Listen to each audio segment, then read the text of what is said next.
Brought me here against my will. Never ask questions, shoot to kill. Built this country with our hands. Label me 3/5 of a man. All we've ever known was pain. Mixed with thunder, mixed with rain. Our strength in God's love. New day attack. We will never be slaves again. I was born to be free, so take them cuffs off me. I mean mentally, physically, and don't be trying to taser me. My nigga don't need your knee, and don't be pulling your gun on me. I don't need your punk degree. I know I'm supposed to be.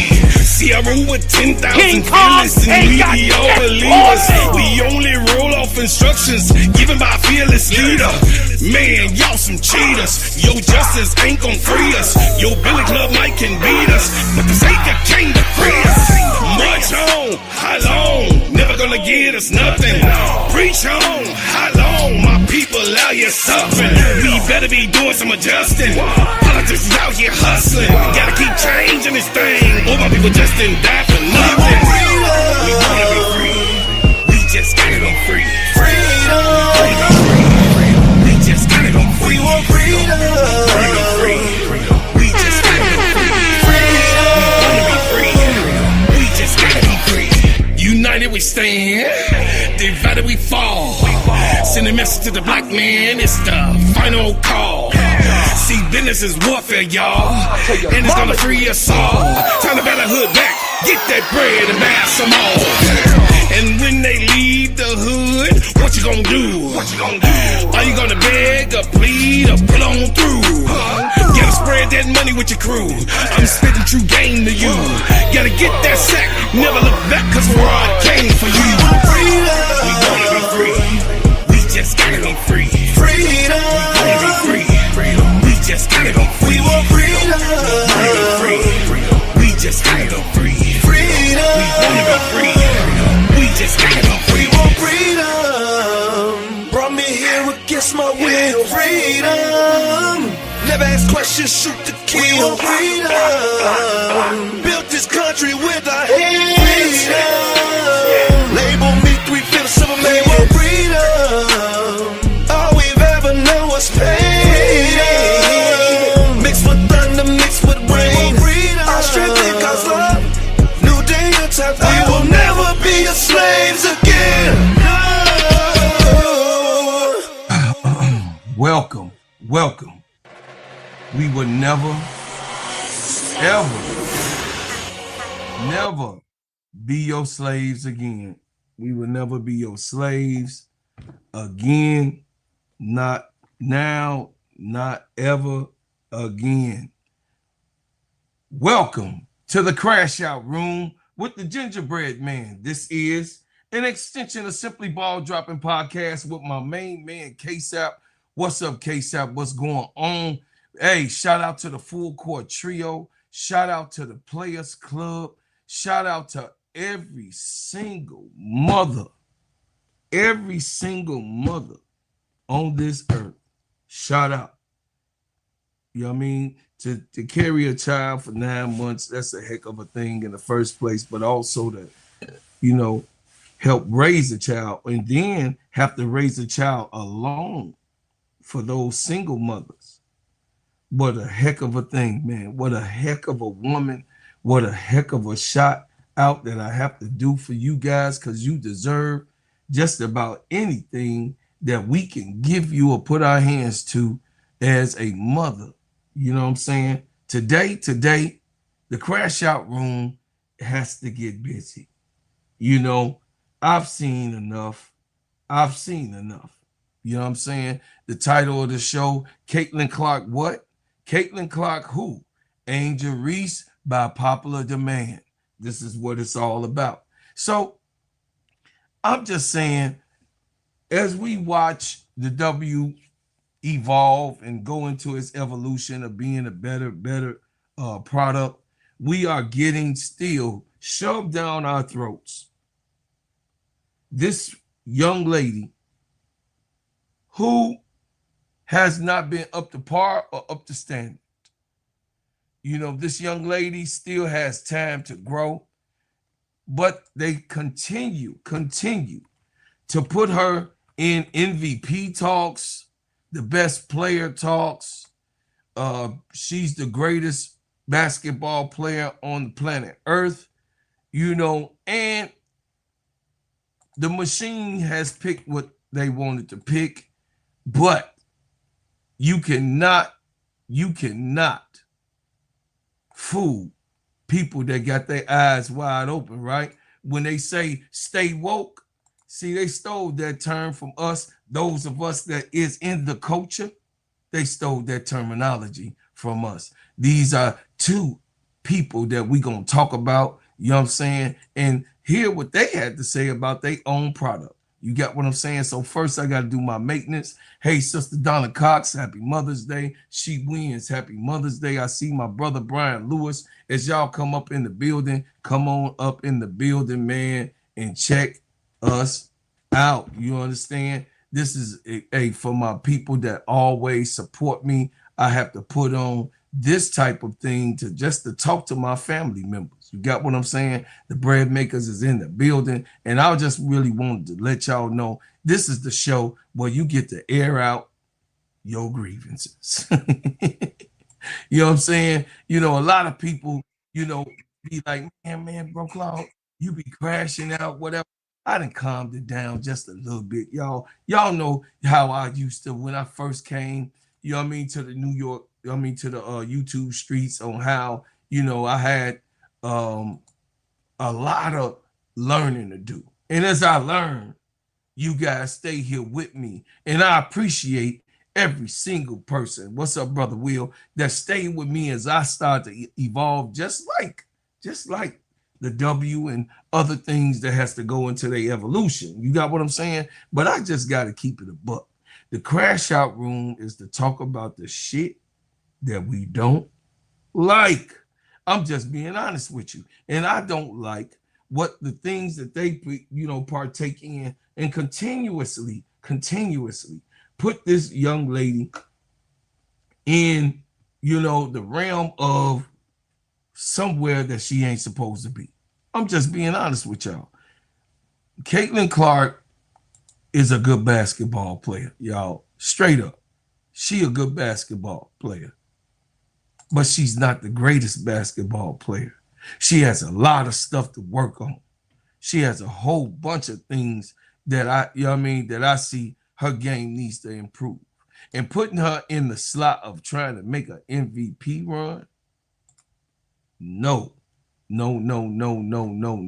But I'm gonna just show y'all, for instance, of what I'll be talking about when it comes to these people trying to draw up different types of narratives and different things. They try to put the banana in the tailpipe and fool us today. You got what I'm saying? They try to fool us with the you know what I mean, with the foolery, you know what I mean, the effery. You got what I'm saying? They try to trick the actual viewers. You know what I mean? I mean, seriously, what we call the whitewash in the game, this is what they have done. And I'm just saying, man, y'all, it's unbelievable. It's unbelievable of where we are right now, still in year 3 with this bull-esque product, man. This bull product that we watching, man. I'm telling y'all, this is the shit that I just don't like, man. I gotta say it. I'm tired of these people drawing up narratives about Caitlin Clark is this, Caitlin Clark is that, Angel Reese ain't shit, Angel Reese ain't that, how Angel Reese look, how she dressed. I mean, she needs to focus on basketball. No, I think Caitlin needs to focus on fucking basketball. I think Caitlin Clark also needs to focus on her goddamn game. How about that? How about that? I think that her game has not evolved from year 1. I don't know. I could be wrong, Chet. I could be wrong. But from what I seen, the shit looked the same. And the shit still looks like she ain't worked on her goddamn game. She don't like defense to be played on her. She turns over the goddamn ball. She also, you know what I mean, if it ain't downhill, she looks lethargic. She don't know what to do. And of course, she campaigns for herself to be the primary ball handler. When we got somebody that's capable, you know what I'm saying, on the bench, you know what I mean, like Raven Johnson. You know, you got somebody over there on the bench that can run the point, that can play fucking defense, and also be able to find the players in their spots. And they just, I don't understand. I really, you know, I'm trying to, you know, hold on to this, y'all. And I really don't think that people understand that Caitlin Clark, you know, really don't know. She really don't fucking know. She has no clue of what the hell is going on sometimes out there on the court. She can't play defense. Odyssey Sims was having a fucking lunch, y'all. Did y'all see what I saw? That Odyssey Sims was just taking her at will to the basket, on the side, on the wing. You know what I mean? Wherever Odyssey Sims wanted to go, Caitlin Clark was like, have it your way. This is Burger King. You got what I'm saying? It's just really, really irresponsible for the media to be putting this type of shit out about this girl right here, who they say is going to be a runner-up for the WNBA. And, you know, I saw Fat Joe and Fat Joe and Jada Kiss. They had they showed that they podcast that they do, and they had Cheryl Swoops on there. Cheryl Swoops just got to be careful because they were trying to cancel Cheryl Swoops post Cheryl Swoops. Cheryl Swoops is such a real person, man. Cheryl, listen. Fat Joe, Jada Kiss, cut that shit out, man. She ain't nice as the other players that's in the damn league. She's not nice as Enrique Ogumawale. Are you fucking kidding me? She not even as nice as Olivia Miles. You know, you want to see a rookie come in and translate and run a team and take care of business? Y'all saw what Olivia Miles did, even in the loss against my baby GOAT. Y'all saw what Olivia Miles was able to fucking do. I mean, goddamn, this is the beginning of the season, and they already predicting a Caitlin Clark runner for MVP. And she was not the leading scorer in this game. It was Kelsey Mitchell with 30 fucking points. After that, it was Aaliyah Boston, then Kate. Leah Boston had 23. Caitlin had 20. And they throwing this narrative out here as if this girl is the leader of this team, right? Not only is the leader of this team, the shot taker, the shot maker. She was not happy that Kelsey Mitchell took that last shot. Did y'all see that? Did y'all see at the end of the game that when Kelsey Mitchell took that last shot, after she didn't miss, mind you, Caitlin Clark missed. Mind you, she just missed the shot prior to that in the last seconds of the game that just was played. Mind you, the nerve of these goddamn people to do that type of thing. So first, I'm gonna let y'all see an editorial that I gotta bring up. I'm gonna wait for the angry fan because I want you to see what they even saying about their own fucking player. I'm just saying, man, look, I can't make this shit up. What you see is what you fucking get. And I'm just saying, why do we have to sit there and get people like USA Today to write an article about Caitlin Clark that actually is playing with words? You know what I'm saying? Basically playing with words, playing with our lives, playing with us that has basketball knowledge. You know what I mean? Us people that, you know, that really knows this game. You know what I'm saying? That really, really understands this game. Just playing with us, y'all. Hold on, let me go stroll down. Let me stroll down for the people in the back. Let me stroll down for the people in the back, y'all. And I'm going to read this article. I want y'all to pay attention to what the hell this article is saying. I got my glasses up. I know, Brian Lewis, you're going to talk that crazy stuff. I got my glasses upstairs. Caitlin Clark injury update. Caitlin Clark injury update. Did you see how USA Today framed that? Her name is Megan L. Hall for USA Today. Y'all see what face she is. They done drunk this Kool-Aid. Caitlin Clark injury update. After a loss, they lost the goddamn game. What you talking about? We ain't see no damn injury.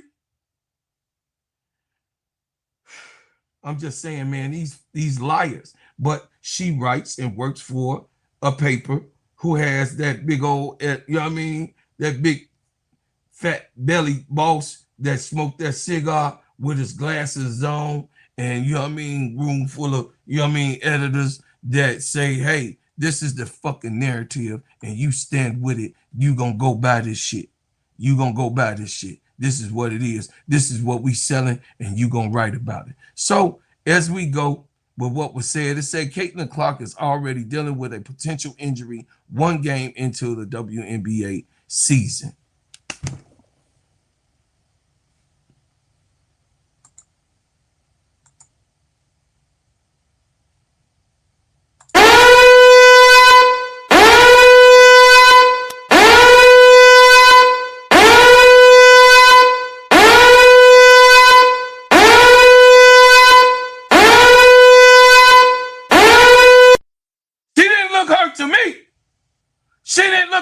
Fucking me.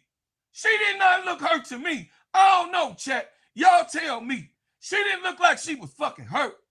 It didn't look like she was hurt to me. It looked like her ass was out there getting hibachi style, like she was at the goddamn, you know what I mean, at the Japanese restaurant. It looked like, you know what I mean, the man was cutting up that thing. It looked like she was getting chopped the fuck up to me.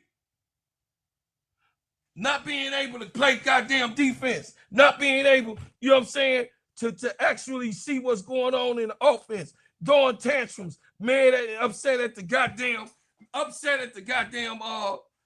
referees because she want to call every time she bring the fucking ball or somebody play defense on her. You know what I'm saying? And then, listen, Odyssey Sims wasn't playing defense on her 94-50 the whole entire game. Zaza wasn't playing defense on her like they put the call in. You know what I'm saying? They wasn't playing Caitlin Clark the whole 94-50. Switched up with Paige. Baby Paige don't even care. She like, oh, this girl ain't shit. Come on across the damn line, Caitlin. Come on. I'm finna motherfucking take this motherfucking ball from you, put you on fucking clamps. I'm just saying this is just what happened. This is what I saw. I can't make this shit up. I'm just telling y'all what the hell I saw. It says, I had to jump out on that shit because they play with words. They playing with us. Stop playing with us. This season just started. In the first loss, the first game, they do this type of shit.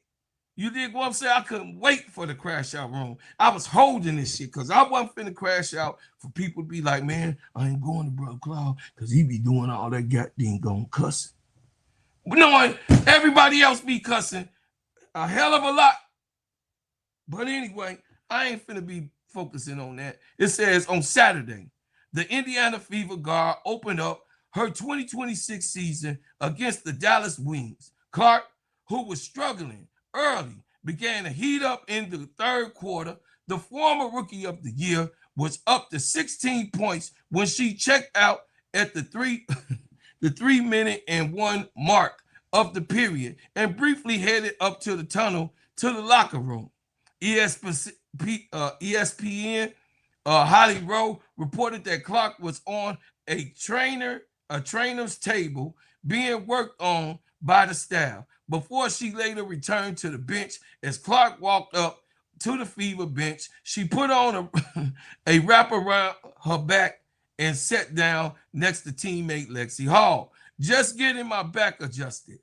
Gets out of line pretty quickly. Other than that, I feel great, Clark said post-game. Before checking back into the 17.6 mark of the third. Clark took off the wrap at the last second, handing it off to the Fever staffer. Moments later, Clark took the ball up the court for the final possession on the score and scored with 1.4 seconds left. The spun around former Fever teammate Odyssey Sims for an easy layup. Clark scored 18 points on 50% shooting. 5 assists and 4 rebounds ahead of the fourth quarter. But she ended up with 38%. Y'all see how they play? Y'all see how these people do? Now, this is a black writer. This is a black writer. Y'all see how the editors told her, oh, no, you going to write like this. This is what you going to say. I'm just showing y'all. I can't make this shit up. It's part of maintaining the body. As she has adjusted her body and focused on. Look, and when we're all really young, we don't learn proper mechanics. And it just doesn't get exposed until something happens. Forever, Fever coach Stephanie White said, this is going to be an ongoing thing, and not just her. We have multiple players who have gone back. We don't have the blue tint, but they're going to go back and get adjusted and make sure that their bodies is working. We don't have, we wouldn't have played her 30 minutes if she wasn't okay. So Stephanie White was like, we wouldn't have played her 30 minutes, y'all. You know what I mean? I don't know what the fuck y'all talking about, but we wouldn't have played her 30 minutes if the girl wasn't fine. At the beginning of the final period, Clark went back to the locker room again. She wasn't on the bench to start the final quarter, but later checked in at the 9:09 mark. Clark finished with 20 points, 7 assists, 5 rebounds against the Wings, and 5 turnovers. How about that? So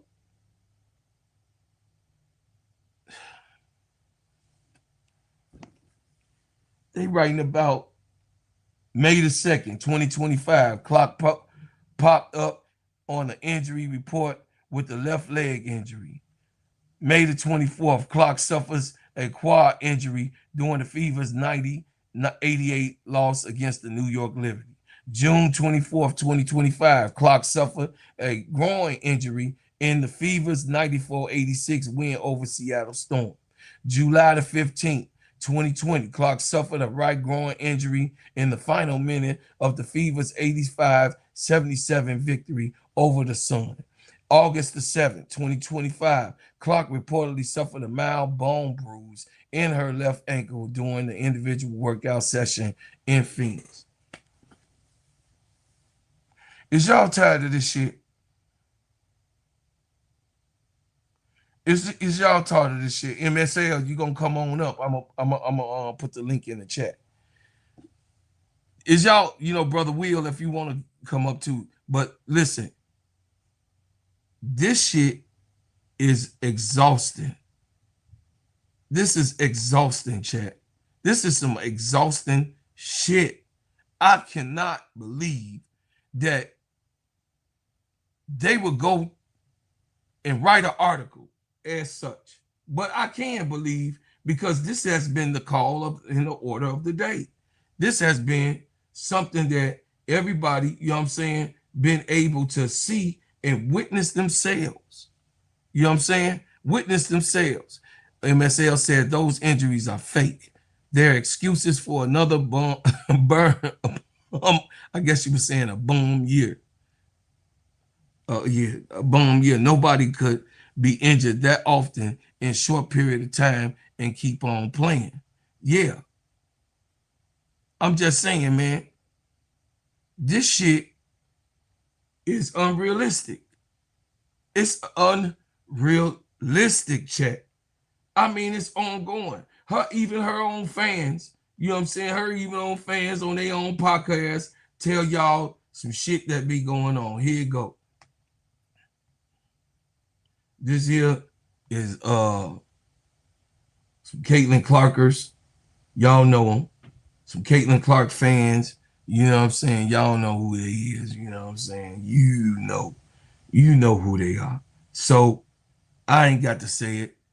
Watch what they say. It was a rough day. I don't know about you, bro. Yesterday was rough, bro. After that game, it was a rough day online. See, I didn't even get online. The only good thing I could say about that game, he didn't get online because he know what the fuck he saw.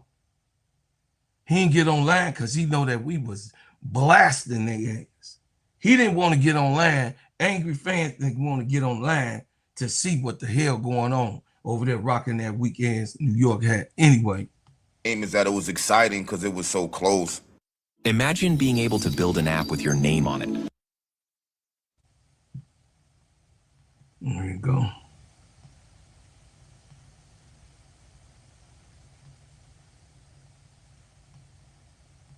I'm not really feeling what I'm seeing out there no more, bro.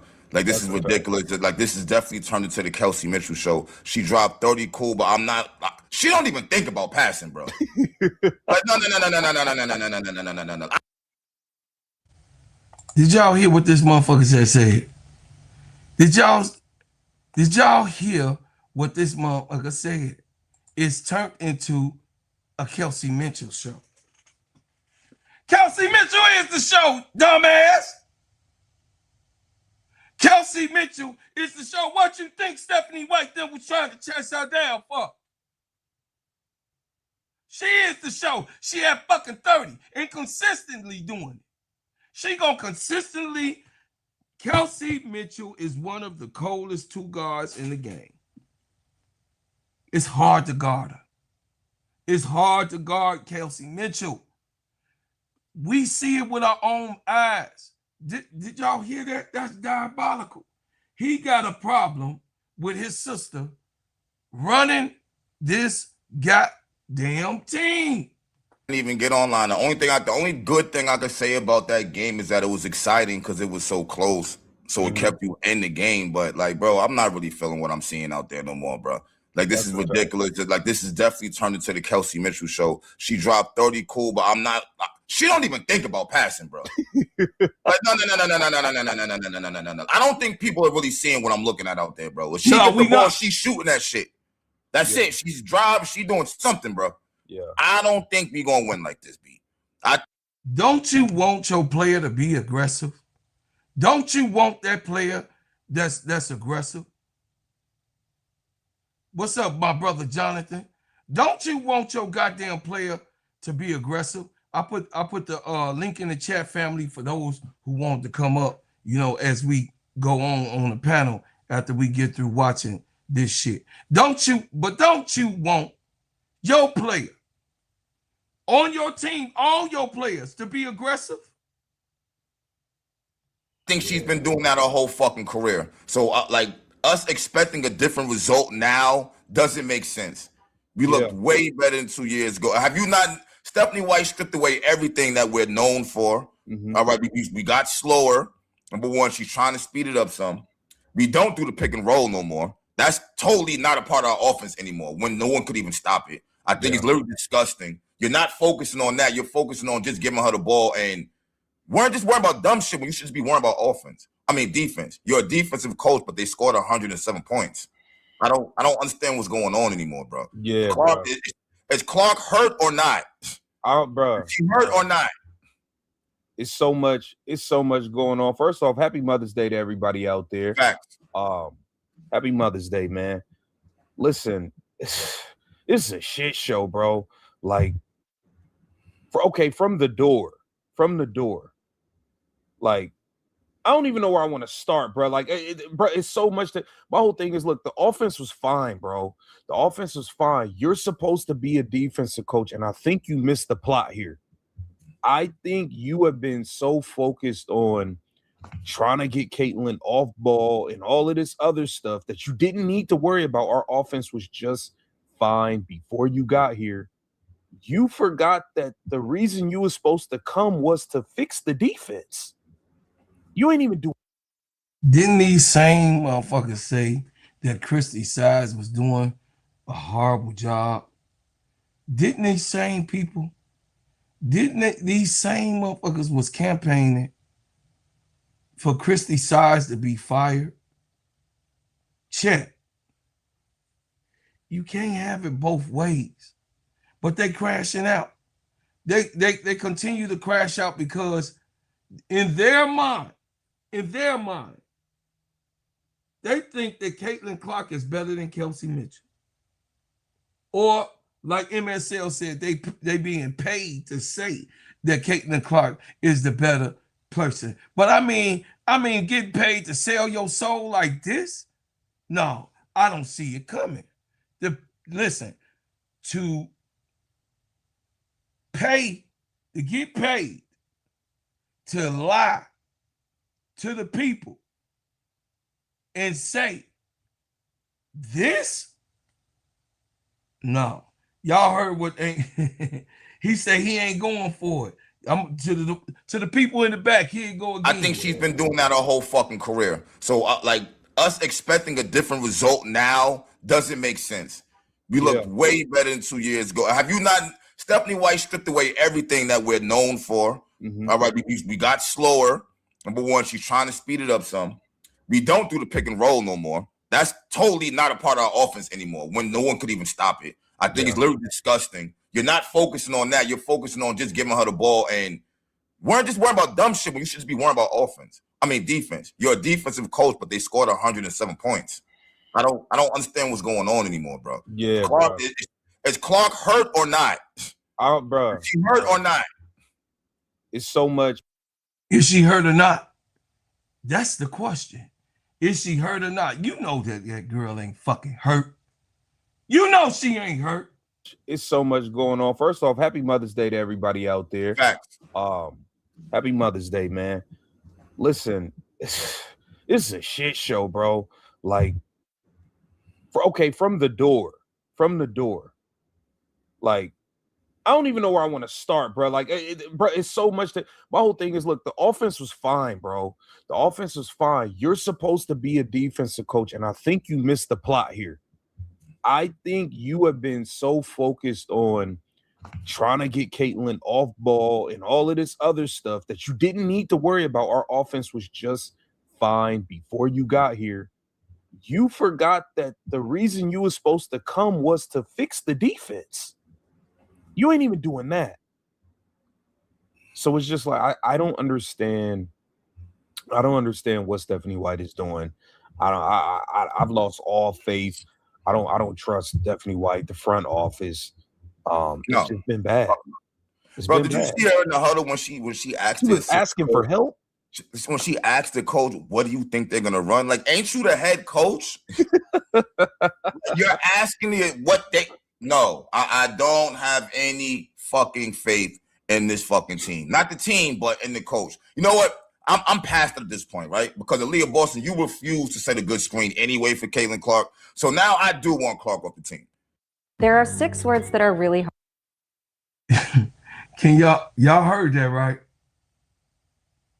Y'all heard they want Clark off this team.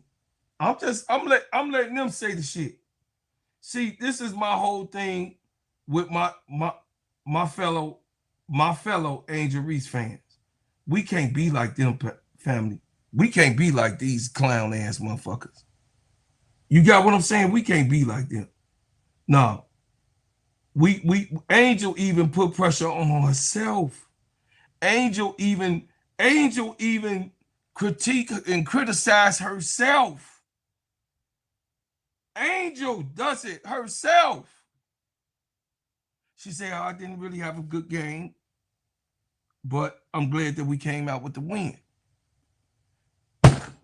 That is a graceful player. I mean, God damn. Let's get more back into it, y'all. Come on. Let's go. Been bad. Bro, did you see her in the huddle when she asked? She was asking for help. When she asked the coach, "What do you think they're gonna run?" Like, ain't you the head coach? You're asking me what they. No, I don't have any fucking faith in this fucking team. Not the team, but in the coach. You know what? I'm past it at this point, right? Because Aaliyah Boston, you refused to set a good screen anyway for Caitlin Clark. So now I do want Clark off the team. Before I didn't want her to disconnect from them, but now I don't really care, bro.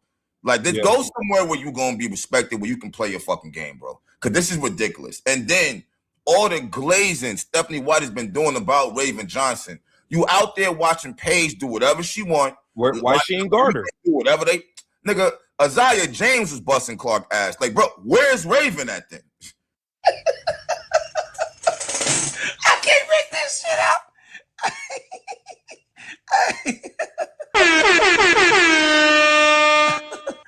Hey, shout out to a brand new member.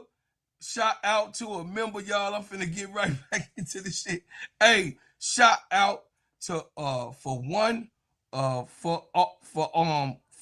forever. I believe that say, or for VNE. Listen, thank you for being a member.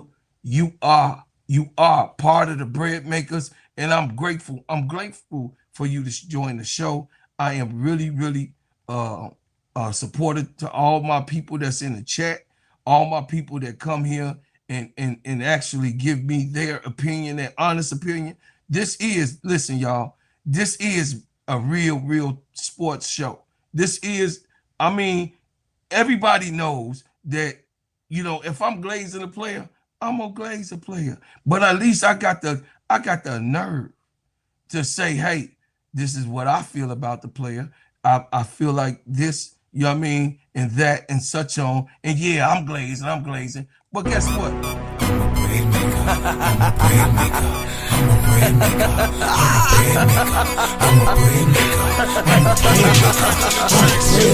got that rap van rolling on them dubs. You can catch us later while we ballin' in the club. We them bread makers, we them bread makers, we them bread makers, we them bread makers. Shots me in the club, spinning them ends, smelling like ginger man oil in my bins. Drop top down and I'm rolling two friends. Bread making everywhere, starting new trends. Look at baby girl, she looks so good. She say she want a hustler, represent the hood. Knots in my pocket make these say you can't touch me even if you dream that you could. I'm so fresh. Yes, I'm fly. I got that money, yeah, man. I'm the guy. Shutting me down, no, use a lie. Ginger man, top bread maker in the shop. We got the rap van rolling on them dubs. You can catch us later while we ballin' in the club. Yeah, we the bread makers, we the bread makers, we the bread makers, we the bread makers. Shorty looking good. She got her hair done. She out with her friends in it. Hey, y'all, listen. Shout out to my main man for one. I appreciate you. Thank you for joining the bread makers. This helps me continue to give you great production. This helps me continue to build an honest show. This helps me and help everybody else that's in my family here.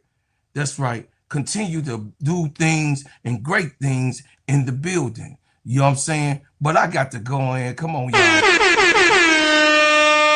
Y'all got to show me some love, y'all. I'm breaking this shit down. MSL, mute your thing. Let's hear these clowns. Let's hear these clowns. You know what I'm saying? We gonna finish hearing these clowns, man. Who's gonna stop one of them? I don't understand. You know our guards can't play defense like that, bro. It just is what it is. It just is what it is. Clark, I don't know what you getting these offensive fouls for. All that pushing off you be doing, you're gonna have to stop that. You're gonna have to stop that. I didn't like the flopping. I didn't like the flopping by Isaiah James, but like, bro, Shine's gonna have to go. I will say that's the only thing I liked from the game yesterday. I definitely like the way the game was officiated better. Yeah. Like they was actually calling fouls on offense and defense. I was good with that. Shout out to Jeff Sandy. She needs to be in contact with Lisa Bluter every day, and Coach Bluter will get her confidence back. Man, I wish Lisa Bluter was coaching this team. Shout out to Jeff Sandy. We appreciate your donation. I'll be honest with you. I disagree with that. She's 24 years old at this point, B. She knows what her impact is on this game. She needs to put her fucking foot down. And that's just what it is. At some point in time, you can't be a little college girl forever. You're a grown-ass woman. Everybody's capitalizing off of you. And yet they're pushing you back. They didn't even promote it coming up to this. They promote everybody but her. If she don't see this, she blind. Getting used all the way around the board, but not just. Hey, y'all heard her? He said she a grown ass woman. Let me play it for the people in the back. Like, bro, Shine's gonna have to go. I will say that's the only thing I liked from the game yesterday. I definitely like the way the game was officiated better. Like they was actually calling fouls on offense and defense. I was good with that. Shout out to Jeff Sandy. She needs to be in contact with Lisa Bluter every day, and Coach Bluter will get her confidence back. Man, I wish Lisa Bluter was coaching this team. Shout out to Jeff Sandy. We appreciate your donation. I'm gonna be honest with you. I disagree with that. She's 24 years old at this point, B. She knows what her impact is on this game. She needs to put her fucking foot down. And that's just what it is. At some point in time, you can't be a little college girl forever. But y'all is the ones that say she's not a fucking college girl. You fucking clowns said that they have the Indiana Fever got the greatest player of all time. Y'all said that this woman was the best player in the WNBA. Hands down, there is no one else close. You guys said this shit about this girl this whole entire fucking time. Go ahead, MSL, eat your food, man. Go ahead. I done cooked it up. Eat it on. Go ahead, bro. Well, how long you been on, first of all? I just got on maybe about 41 minutes ago. Okay, well, I missed about 30 minutes. So if you don't mind, can you just give me a little recap of what you said? So the name of, I ain't got to do too much for you because you can already hit it. Caitlin Clark, what? Caitlin Clark, who? Angel Reese by popular demand. That's the title of the goddamn show. I read an article for everybody to see that was posted in USA Today. USA Today, title of their paper with the sports section said this. Let me pull it up for y'all, for the people in the back that just got here. Here you go. This is what it's titled. Caitlin Clark injury update. Fever superstar briefly left game. I am so sick and tired of this injury soap opera with her, but go ahead. So basically in this article, they try to break down Caitlin Clark is already dealing with a potential injury, meaning that it's not actually that, because Caitlin Clark says she feel fine. Yeah, potential means that it's not there, but they throw it out there to make you think it's there. It's like it's psychological warfare they be using. Well, me and you talk about these editors, like me and you talk about how we always talk about it. Says, you know what I mean? It says that Holly Rowe reported, ESPN's right? ESPN Holly Rowe reported that Clark was on the trainer's table being worked on by the staff before she later returned to the bench. As Clark walked up to the Fever bench, she put on a wrap around her back and sat down next to teammate Lexi Hall. Just getting my back adjusted, gets out of line pretty quickly. Other than that, I feel great. Is that what she said? That's wow. What she said. So I got hit by a train today. I broke my vertebrae and my tailbone and my hip bone, and my neck bone and my arm bone. But and I can't walk, and my head is pounding, and my bone is falling out of my left ear. But other than that, I'll be fine. I'll be fine. I just got to pick my arm up when I get up in the morning. I got to take my foot out of my mouth and take my left arm out of my ear. But other than that, I'm fine while my brain is dripping out the side of my head. I could still play ball, though, with one arm and one foot. I learned to juggle. She going to be MVP. She the MVP. Wow, I'm going to be MVP with two extremities, two limbs. Exactly. I'll be all right, though. I mean, what it like this is like, it's like the soap opera As the Clock Turns, right? Or Indiana University, but it's not a university. It's a professional team, but it's like a bunch of sophomoric co-eds, who are running around trying to fix the stupid stuff that they created. I mean, how do you I heard that list you read. How do you have like 10 injuries in 2 weeks and you're still playing? You would be fired if you took the alleged star, most important player, however you define that, most famous player, however you define that, and they're constantly injured from last year. They go into this year with the injury, and you're playing them in meaningless preseason games. That's the first thing. And then you have them at this track meet, which is all you can call it, right? This track meet against Dallas, where they're up and down the court. Like, if you got a bad back, like, how many miles did you run in that Dallas game? If you got a bad back, well, I got a bad back, but I'm gonna go out and run the 400 meter today. I got a bad back. It doesn't matter. I'll come back, with a left 5 herniation, and I'll be in traction for 3 weeks. But I'm going to run it anyway because my coach thinks that he knows I can't win, but I'm going to run it anyway. Like what are we talking about here? I mean, it just sounds crazy. But of course, a lot of people speculate, and I've spoken to people, as I'm sure you have, Bro Claude, who feel they're close to the situation. And you get one or two stories, right? You get a story that Stephanie White knew she couldn't win with her last year. So basically, they came up with these excuses and put her on the bench. The other story is that Caitlin Clark was not happy with the direction. So then she decided to sit out a little bit. So they just said, what the hell? You can just sit out permanently. And that story I could almost buy, simply because if you look at what they did, the team last year, they did not care about Clark. They got Odyssey. Like, for example, with Chicago, right? Everybody complained that they didn't get anything for Chicago, right? Right. But with Indiana, they got players regardless of what Clark would think, right? Because remember, with Chicago, they didn't get any guards that could take Van der Sloot's job in 2025, right? Sebi Uzan. You're right. They didn't get anybody good because they wanted to keep that open for Sloot. But in Indiana, they didn't care. They got Ari McDonald. They got Odyssey Sims. They got Colson. And Sims and McDonald, balled out and played better than Clark did. And the team, as everyone knows, was one unhealthy Kelsey Mitchell or one bad call.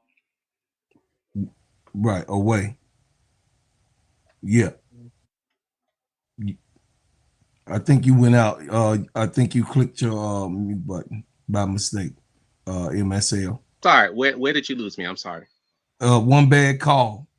Right, they were one bad call. They were one bad call away, or one unhealthy Kelsey Mitchell What's up, Tiffy? From winning the title. And if they would had went to the title, they would have most likely won against that Phoenix team, making her essentially useless. And I find it funny hearing these coons talk, because one of the things they say is, oh, where's the defense? Well, if Steph White was to play the defense that she was supposed to play, Caitlin Clark wouldn't be on the court. So which one is it? She wouldn't be on the court. And how are you going to mention defense when they put up a stat just in the first half alone that the 6 people who had her guarding them, because remember, she plays free safety, right? She don't guard nobody. But when she actually did guard people, they scored 6 out of 6 times on her. She was a virtual turnstile. Think about this. Everybody knows Paige shot 8 for 10, and everybody goes, ooh, Paige. Did y'all know that Odyssey Sims shot 8 for 11? Yes. Odyssey Sims shot 8 for 11. Arike shot 8 for 15. And that's only because Arike missed like 5 3-pointers. So, AZ, she didn't really play much. I think she was 1 for 3. But those 3 guards balled out and they destroyed her. Like when they saw her, it was like lions or wild dogs in the Serengeti, and they see a predation, their eyes light up and they running, the blood pressure's going, their hair standing on their back, the animal they chasing is screaming for their life, and they just ravaged her, man. It was just like crazy. Every time they saw her, it's like predator, predation alert, and they just chewed her up, man. They just chewed her up. Panel, do me a favor. As soon as MSL gets done, mute your I would like for you guys to mute yourselves, because if you got a background going on, we can hear that. And then the next person will be MDT. So go ahead, MSL, land your plane. No, I it was just crazy, man. You know, basically what she ended up being to Enrique, Paige, and Odyssey was like the carcass on the side of the road that you run over, or you try that you after people just like ran it over and it's just flat and everything is oozing out. That's essentially what she was. I mean, they just ran like the world's most aggressive train on her. Yes. And it just used her like you know, it was just crazy. So for them to even speak like that is kind of makes no sense. So now, as far as Steffi White, as you accurately said, well, this is what Christy Sides wanted. See, the big secret that nobody talks about in the WNBA circles and their acolytes like ESPN and so forth is that how they claiming that you the best point guard when none of your coaches want you as a point guard at all. Think about that, bro, Claude. But this can't be discussed on ESPN or Yahoo and those kind of places. You're not that. So when this guy goes, "Oh, the offense was great," yeah, but the offense was great, but you can't win with this type of offense. You can win some regular season games, but more than likely, you're not going to win in the postseason because this style won't make you win in the postseason. And getting 5 to 7 live turnovers a game is not going to help you in the postseason, not at all, along with all the other flaws that she has. Yep. I appreciate that. That was real. Hey, I'm gonna say this for you, MSL, real quick. What you just broke down. Snakes on the plane. That's all I got to say. Next one up, MDT. Go ahead. Bro Clyde, I'm back. How you doing, man? How you doing, my brother? Hey, you know I missed you, man. Where you been? Well, I've been trying to pull up, but you haven't had it open lately. So I just been catching your the videos that you've made since I went to that Mercury Sky preseason game. Now, y'all, let me give y'all something about MDT. MDT is a friend, of course. When I say that friend of the channel, he knows that I shoot straight. He's a Fever fan. But this right here, he's actually, listen, he knows that I am a Fever representative when it comes to my baby girl, you know what I mean, Raven Johnson. He know that I watch, you know what I mean, Aaliyah Boston, because they Gamecocks. So he knows that I don't have a total dislike of the Fever. And then I also got love for Kelsey Mitchell and Lexi Hall. Also, I don't think that none of the players are all bad on this team. It ain't about me trying to bash Caitlin Clark, which me and MDT talked about. It's about the team going into the right trajectory in the right direction. That they say supposed to be a championship type of caliber team that they supposed to be designing, but they still pushing a certain narrative which don't help the team in the long run. So MDT, you could go ahead. It's your flow, man. Shoot. Yeah, just to expound on what MSL said about the offense and the defense in that game. Yeah, those creators were talking about, hey, they put up 100 points. Okay, well, what does it mean when you give up 107? And it looked like you got boat raced, and it looked like the Wings were in control of that game from start to finish. Yes.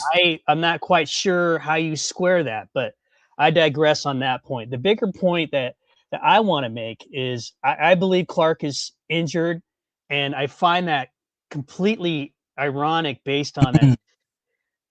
It's always something. Since her rookie year, didn't play in any offseason ball between her rookie year and second year, didn't do Unrivaled, didn't do Athletes Unlimited, didn't go overseas, and then gets hurt in the preseason or during training camp, misses a preseason game, plays the second one in Iowa City when they played against the Brazilian national team, misses the third, has a slew of injuries, and then all of a sudden they shut it down.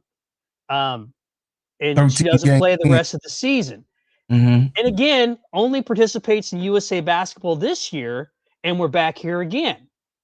What if we're looking at a player who's just falling apart, who isn't built for this right now?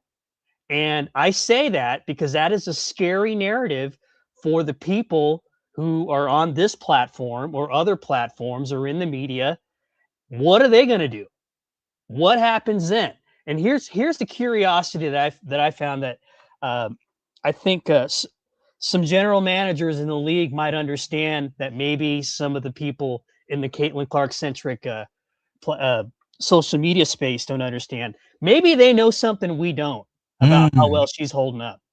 Maybe that's why they had Paige as the player who they would start a team with. Because they've got people who talk, they've got agents, they got players. Why else does a player need to go into the hallway twice, wear the back brace? She did it in preseason too. And if she's taking the abuse like physically from I think playing that's in the for game, us. If I can say so, I think that's for us, the audience, the crowd. It's a graphic to make you think. Some form of psychological or propagandistic or PR even information that they're sending to the crowd. That's what I think. I'm assuming that's what Bro Claude thinks, and I'm not sure if that's what you think. I think that. Go ahead, MDT. Okay, yeah. So yeah, and I'm not really speaking to that. That I understand of just what the motivation is there, but.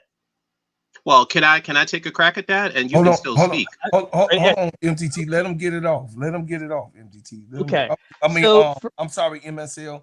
No, it's fine. No, it's fine. And my apologies. I was just no worries. I imagine you got something good on this. I'm anxiously awaiting, but it just seems like what is this whole thing going to fall apart if this doesn't work out the way they want it to, and it's just really odd to me that way. And then the other injuries, they're really cagey about Aaliyah Boston. She was hurt and unrivaled. I mentioned to Bro Claude a while back that she was hurt mysteriously. Yeah. Nobody knew what it was. They weren't talking. Lexi Hole's hurt. Monique Billings is hurt. I in my mind, I compiled a list of like the top teams who I thought was going to unravel first. They seem to be moving up the list. And again, for a Fever fan, that's disappointing. Okay. I would say this, MDT. My bad. I would say this, MDT. I think personally, the propaganda has caught up with the actuality of what this player is. I'm gonna let so MSL, I have to let the panel go because of course I be getting little things, and then I'm gonna let you eat everything. I just want you to get what's on everybody's mind because sure. I know you know that. No, listen, y'all. MSL is very versed, and he be knowing like some of the shit that I be knowing. He know I know, but I'm just saying, me and him, we ain't really even got to communicate on certain shit because we're on the inside outside type of shit when it comes to these players, which some of y'all that's in the chat knows the familiarity with me just trying to be a person that's giving proper information and also being part of the new media of basketball. I just try to get my cadence off, man, and really, really, really try to break this down. So go ahead, Brooklyn, you the next man up. What's the question? The question is not the question. The title is Caitlin Clark what? Caitlin Clark who? Angel Reese by popular demand. Okay. They going to be an MVP here. Having an MVP, she was one of the most anticipated. They just did another. Well, can't he just pick up on what the gentleman MTM was saying right before? Oh yeah, no, this is where I'm finna lead them. Sometimes. No, I could, but the reason why I asked MSLs because I run these shows too, and a lot of times people get off topic. I wanted to make sure that I'm on topic, so I kind of wanted to know what the topic was. When I joined the chat, I just literally, it said members only. I didn't even think it was going to put me up here. I just clicked the link. I said, oh, shit. So I joined in the minute where you talking, but I don't really know. I just say y'all talk about Caitlin Clark. So the topic is... I did the same thing because when I came in, he was on for 30 minutes. And so I had to ask him the same thing. So I feel... No, I open it. I always open up my beginning part for Yeah, my I just try to be on topic. That's all. So so the topic you saying is Caitlin Clark, who, and Angel Reese, but that's the topic. They were really getting into the injuries and we were getting and, into the social media playground once again in the third with the Caitlin Clark push and narrative of her having Okay. so-called MVP seasonal type of Right. aspect of the game. So you could go all ahead off of that, but you know what I mean. Okay. You wanted me? Did you hear some of the stuff that I read? Nah, I ain't had nothing you read. So what I read is that they were talking about how Caitlin Clark went to the back, and what me and MDT was talking about in MSL. Caitlin Clark had to briefly go to the back. She had to get on the table. So-called she's Yeah, they did. Yeah, her ground injury was messing with her. I know about that. So she went on the table. She came back with a back brace, though. She didn't come back with a strap on her leg. She came back with a so-called back brace, and she said that they had to do some realignment of her back. You know what I mean? She said that the reason that she was on the table right here said that Holly Rowe reported that Clark was on the trainer's table being worked on by the staff before she later returned to the bench, and Clark walked up to the Fever bench. She put on a wrap around her back and sat next to Lexi Hall. And they asked her how she was doing, and she said, "Just getting my back adjusted, gets out of line pretty quickly. Other than that, I feel great." Caitlin Clark post game. All right, so I got some thoughts, and I guess I kind of understand listening to MDT and MSL kind of where y'all going with it. I wouldn't overreact, to be honest with you, because I've been saying this. I've been speaking mainly about the Sky players. I know a lot of them is out, but anybody with an injury, when players come back, they not they 100% self. See, like Pete, I don't know how long.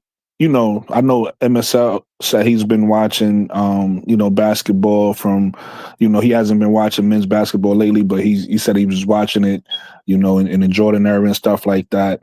And then, a lot of other people, I don't know how long people have been watching, but like when you understand sports, it's, it's look at what happened. Perfect example. Look at what happened with Jason Tatum, right? Jason Tatum was out with a leg injury and he came back. And his other leg, he put too much compensation on one leg, so his other leg started bothering. This what happens with injuries. So again, I'm not Caitlin Clark's doctor. I don't know what's going on with her, but it's not out of the ordinary that she's not gonna just be 100% healthy out of nowhere game one. You get what I'm saying? Sometimes you need time for your conditioning to come back. What I do think is happening with Caitlin Clark, in my personal opinion, and I have no information on this, is just what I see. I think she's pushing herself too hard, right? Because what happens is, I'm gonna use Haley Van Lith for an example. I don't know if y'all been watching the games, right? He played real. Haley Van Lith is somebody who I'm rooting for. I'm a fan of, but at the same time, I got to be honest with myself when I watch her play, right? As a smaller guard, she's 5'6", 5'7", right? Yes. As a smaller guard, she don't have the explosiveness like somebody like a Jordan Canada, who's also 5'6", to blow past her defender. So what happens is a lot when you watch HVL bring the ball up court, she struggles a lot because the defender be on top of her trying to swipe, trying to steal the ball from her. And she don't have that explosiveness or that speed. So she don't have the athleticism. So that's what I could compare to Caitlin Clark, right? And actually, one thing I'm gonna give Caitlin Clark credit for, because one thing she is surprising me, and I know Caitlin Clark game pretty well. She's actually pretty fast. When she put the Jets on, she usually blows past whoever she's who's in front of her. But she's not that. The problem is she's not that athletic. Right. So she's pushing herself to her limits. And when you push yourself to your limits, that's when you really risking yourself of injury and stuff like that. So I really just think that's what it is. When you watch her play, and This is somebody that's objectively talking about Caitlin Clark. I'm not up here to hate on her. I don't have a reason to hate on Caitlin Clark. I'm just being 1000% honest. Yes. Caitlin Clark, and we all see this. This ain't rocket science. She don't have the ball handle to really like break her defender down. That's why she push off a lot. You know what I mean? The pushing off is giving her an advantage, right? She don't have the ball handle to break her opponent down. And then she really don't have the speed. Like she have the speed. Like I said, she's fast, but in my opinion, that's pushing herself. Like she's running as fast as she can. She's pushing herself to a limit. She's not comfortable at that speed, right? Or maybe she will be. Maybe she just got to play herself in the condition. I don't know. I'm just judging off a small sample size from what I see. Because like we said, we could see her breaking down, but I don't think she's breaking down because, you know, her body is breaking down and whatever. I just think it's more so she just coming. I think is conditioning. I think, you know, it's the beginning of the season. One thing I keep saying to people is we can't overreact to game one, right? Like even some of the things I saw, we just saw the Aces get blown out in game one and they came back one game. You know what I mean? We just saw Phoenix win game one, they lose game. We can't overreact to these early season games or what's happening with percentages. I see people saying, oh, the percentages, this is game one, relax. People was making determinations about preseason games. Oh, in preseason this happened. It was preseason. They not even playing the minutes they going. You get what I'm saying? Like we gotta wait. We gotta wait until we about 10 games in, 15 games in, and then we gonna know what's what. And then we gonna see who's who, right? Absolutely. We gotta wait till at least a quarter of the season go past. What is it, like 44 games, is it? It's 44. Or something like that. It's 44 games. So what's that, like what, 12 games is one fourth? Yes. I believe if my math is correct. So we got to wait till about 10 or 12 games go past, and then we start to see what players is in condition, what teams really look like what. So to me, I'm landing my plane with this. I'm not really overreacting to it. She just was off for a whole year. She's never, according to her, and you know, I'm pretty sure, you know, she played every year in college. She played the full first season. I think this is her first time really being off for a long period of time, right? So she got to get her conditioning back, her legs back, and then, you know, so stuff like that. So I wouldn't overreact to it, but I do. That's the hardest I seen her push herself. She didn't even push herself like that during the Olympic Games. You get what I'm saying? So I really think it's that. I think her body is reacting to pressures that she's not used to, and then compound that with the fact that she's not even that athletic anyway. Is like she's pushing herself to a limit because she want to look good because she's the quote unquote face of the league. You get what I'm saying? She's expected to come out and have these great numbers and have these great games. That was her first time in front of her home fans. They expecting the logo 3. You see, she went for it. She put up how many logo 3s. They ain't gonna win, but she was going for it, right? Because of the expectation of who the law of Caitlin Clark's supposed to be. And I think that's really what you saw, her pushing herself to a limit. So I wouldn't overreact to it, in my opinion. But we'll see. I don't know anything. Okay, I appreciate that. But listen, this is what I would say. I would say this, and then Tiffy Cole, you finna go right after what I'm saying. This here is what I want to get everybody to understand. This is game one. This is game one. And they already putting this girl in the MVP talk. And you're right, AC Chi-Town Calvin. We could be talking about what Camila Cardoso has done. You know what I'm saying? We could go there, the great game that Camila had, but we ain't doing no goofy shit like that. You know what I'm saying? We're not, but this is what the mass media want us, they pushing it down our throats. They want us to take all of these subsidiary things, aspects of the game, and that because, of course, true enough, Caitlin Clark brought eyes to the WNBA in the 2024 draft. Angel Reese brought eyes to the game in the 2024 draft. But we are talking about two different trajectories of a player. One is good that Angel Reese has been criticized and talked about and all of those upon, because now that lets her be able to have those expectations that was not expected of her, that it was all going away when she became the number 7 draft pick in the 2024 draft. But Caitlin Clark being the number 1 draft pick, they still not saying, hey, man, maybe we got it a little bit off. We expected this out of her, but really the following year, the 2025 draft pick is actually probably should be the face of the WNBA. But go ahead, Tiffy Cole. Bro, Claude, can I just say something real quick? Go Tiffy, ahead. if it's okay. Well, remember, in that 2024 draft pick, we can talk about Caitlin, which we're going to do today, but just to throw this in there, Cam Brinks was number 2, right? Yeah. Yes. In her last preseason game, she had 0 points, five fouls, and 4 turnovers, right? Or something to that effect. So everybody goes, okay, that's preseason. And obviously that's not the end of the world. But in her first game today, she played 8 minutes. She had 0 points, 3 fouls, and I think 3 turnovers and 3 rebounds. Now you would go, right, and you would go, oh, that's not a big deal. However, her coach, Lynette or Lynn, I think, when she spoke, she gave a Jeff P. But after the first game, she said, we expect more from Cameron Brink. So what that tells me is she's either gonna get traded and her next contract she's gonna be at the minimum, or is she gonna be out the league? Because basically, but to your point, nobody's talking about this. Nobody. Only Angel Reese is allowed to be criticized, period, in the WNBA on a everyday basis, when you got people like Cam Brinks, Aaliyah Edwards, Caitlin Clark, and some of her foibles, even Camilla to a certain degree, JC Sheldon certainly, etc., etc., etc. But they all get a pass, but Angel Reese does not. So this is one of the reasons for the people who do follow the game on a regular basis, who are not biased, who are not dissuaded or persuaded by the corporate media.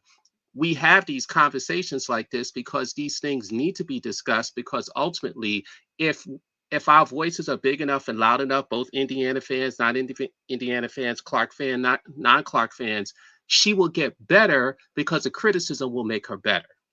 But right now, the criticism does not make her better because she's not the most mature person in the world. Let's call a spade, and she doesn't take the criticism and apply it correctly. It actually hinders and hurts her game. Yeah, go ahead, Tiffy Cole. Yeah, well, first of all, go on and cook. Go ahead. thank you for letting me on the panel. I always What up, Tiff? What's up, you guys? I'm gonna switch it up a little bit. Go ahead. We gotta stop making excuses for this girl, because quite honestly, right?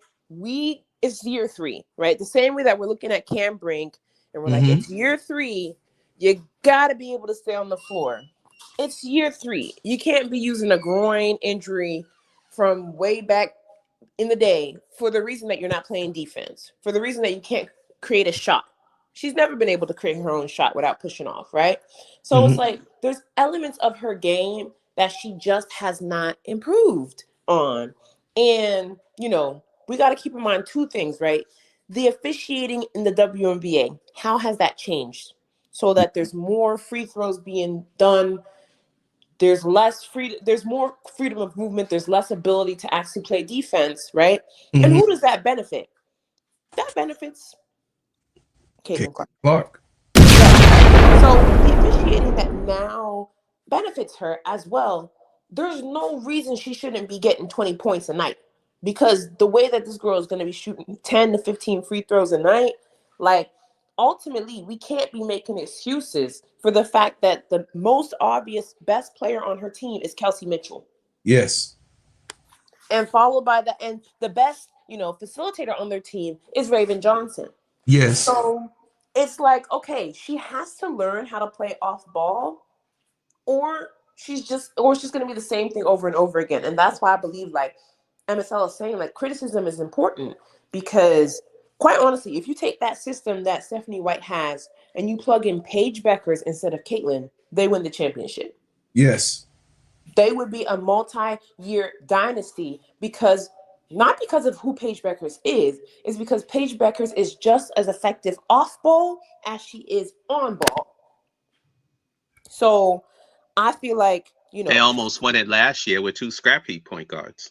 Right. Oh, I'm not even really like Odyssey Sims. We're seeing her with Dallas. She's a hooper. Like she can. I She know, can I know, hoop. I know that, but But that's what I'm saying. but Like, it's more effective when you say it that way. no, I know what you're saying, but like those are not number one picks, right? Those are not the great white hope. You know, those are not these amazing MVP caliber point guards. So I see what you're saying there. But like ultimately, it comes down to this. We gotta keep in mind one thing. What Fee said when she was frying Kathy Engelbert is true. They gave her an opportunity. A lot of the opportunity she has is because it's WNBA sponsored. Now we're in year 3 and we're starting to realize, maybe she's overhyped just a little bit, right? Because when you come to the 3rd year, ask yourself, what has she added to her game in 3 years? Nothing at all. Not a single thing. Nothing at all. Not a single thing. And we can't say, oh, she's going to the back. Everybody goes to the back to get worked on right in the middle of the game, especially if you're going to play more than 20 minutes a night. Everybody, I guarantee you, everybody goes to the back. Everybody. Right. Everybody. So these narratives. Most people do it, Tiffy, as we know, professional sports. Most people do it. It depends on the quarter. Mm-hmm. At the end of quarter, you know what I mean? They don't start that next quarter and they come right back, or halftime, like 3 to 4 people. And we wouldn't even know, or they wouldn't even tell us. Right. 3 to 4 people always gets on that table. 3 to 4 people doing halftime, which we know that though. I mean, that's so some people that don't know that's even in the chat. This is professional sports. So they always getting worked on no matter what game it is. So, you know, halftime, it's like 4 tables. You know, I mean, being that this is a brand new growing WNBA, maybe 3 to 4 tables in some organizations as they grow. But like the NBA got 7, 8 tables that those players, you know what I mean, with a 7-8 rotation. Yeah, but bro, Claude, if she truly had a groin injury that first game, they wouldn't play her. Like that, it almost makes no sense. Groins are things that can linger for weeks or for months if they're not properly dealt with. It's a soft tissue injury. But go ahead, Tiffy. Me and MSL, we sorry. Go ahead. No. But you guys are confirming what I'm saying. Like that just happens. Like any player. You think that Ryan Howard is playing 37 minutes last night and she's not, you know, in the back getting worked on? That's how. I mean, probably they weren't working on Kelsey Mitchell. That's why she got injured in that final game, game 5 in the semifinals, because, you know, it should not be an anomaly to get worked on if you're playing more than the average amount of minutes a night. So that is just a narrative that's pushed to cover this up. What we have to keep in mind is one thing, you know, the WNBA, before sports, it's money. And one of their biggest, supporters is Nike. Keep in mind, Caitlin Clark is releasing a shoe this year. Yes. That's why the WNBA is changing the officiating so that they can push her for this MVP. That's why she got that MVP in Puerto Rico. Anybody who watched her play knows that she did not play better than Ryan Howard. She wasn't even the 4th person, right? She didn't that deserved that. Ryan Howard, or the 5th. Paige Becker's right. There's so many players. Ryan, Paige, Kalia Copper, Angel, then her. Yeah, literally. But the reason that she got that is because Nike needs to put something behind her. They know Indiana's not getting no championship. So Nike's trying to put something behind her name so that they can sell a sneaker. That's what they're trying to do. So that's why they're trying to cover up these faux pas, give her some kind of underdog story. All of it's manufactured. Quite frankly, we should be having the same allegations, the bust allegations that we're having, Arrested Development, if you will, about Cameron Brink. We should be having that about Caitlin Clark. But we're not, because Nike put too much money in this girl. So that's why the WNBA is changing the rules. That's why we're getting these articles blowing up, you know, minuscule things that happen to all players. Truth be told, you know, she thinks that she is better than she is. And that is a problem because she's a decent player. She can be great if she actually adds aspects to her game, right? Yeah. And I think, you know, that's what MDT was talking about. MDT wanted her to play in Unrivaled. Me and MDT talked about this before. He wanted her to play in AA, you know what I mean, Athletes Unlimited. Mm-hmm. You know, something like that, you know what I mean, so that she can have consistent, because you know, as an athlete, Tiffy Cole, you have to continue It has to be continuous work, because if you take too many, that's why the GOAT still plays with Bam doing some of those practices. Did you know that some of his practices, she continues, she don't take a full off season off. She's playing ball. You got one of, but we don't see, but she's playing ball. Go ahead. And Bro Claude, this is especially true in the WNBA because contrary to popular belief, the WNBA with only 180 players is actually harder than the NBA. It's harder. And when you look at all the older players who historically have been maintained, and in the past was 150 spots. Now we have 3 more teams, so it's 180. So let's say you go back a couple of years ago, it was 150 spots. Well, most of the older players wanted to hang around. So you're essentially dealing with 75 spots, but it's not just from college. You're also dealing with international players. So from American college players, you may be talking about 35, 40 players to try to make a squad or make a team. And every year there's new players. Like, people just think these players last forever. They don't. If you actually look at leagues or teams over the years, there's half the players come in and out. And then the players we know or remember, they're the rarity, the ones that stay 10 years. The average, with the NBA and the NFL, usually the average time they stay is like 3.5 years, 4.5 years. I would assume for the WNBA, it's even worse because so many good players don't get to play.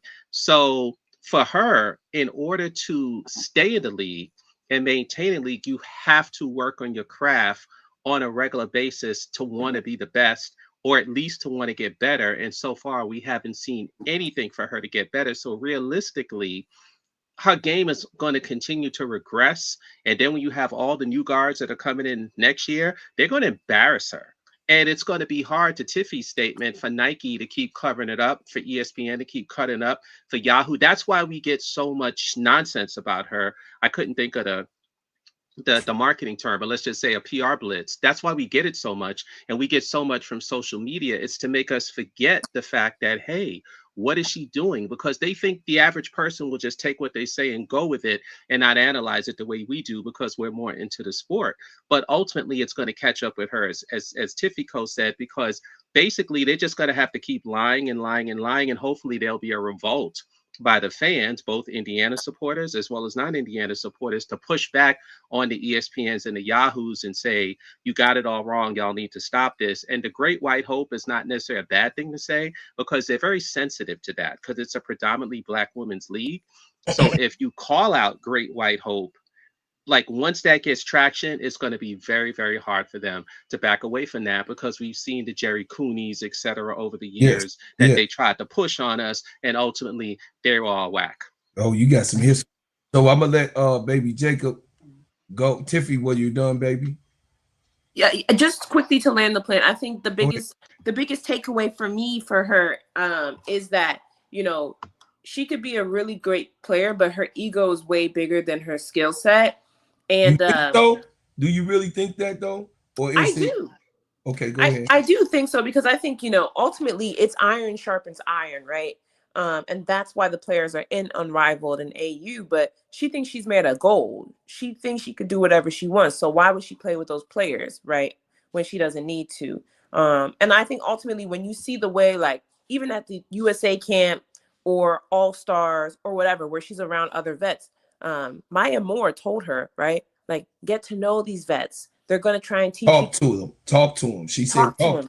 Yes. And Maya Moore would not need to say that if this girl was not, adverse to making these connections. She couldn't even connect with DeWanna Bonner, you know what I'm saying? No. Who was brought onto her team to be a vet. She had a hard time connecting with Raven Johnson. She thinks she's better than these girls, to be quite honest. And so she got to bring that ego down a little bit. She got to try and make connections with these girls. Because like MSL said, this is her last year. Next year is Juju's year. And Paige is already trying to take her nachos. Paige is already stealing her thunder. So she, she got half the season. Absolutely. Tiffy, what is she going to do against Hannah the Hurricane Hidalgo, who averages like 5 steals a game? Oh my goodness. Listen, she would embarrass her. They tried to hide Raven from her. What is she going to do with Hannah? And not only is Hannah going to take her cookies, but Hannah's going to drop 30 on her. Yeah, that's why I said this is her last year. It would be vicious, like a Tasmanian devil.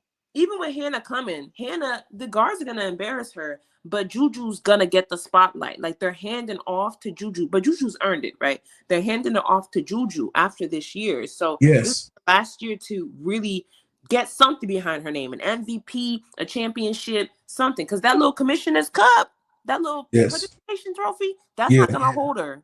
No. I second that motion. I also know that I'm here to call out the okie doke in the games that's being played.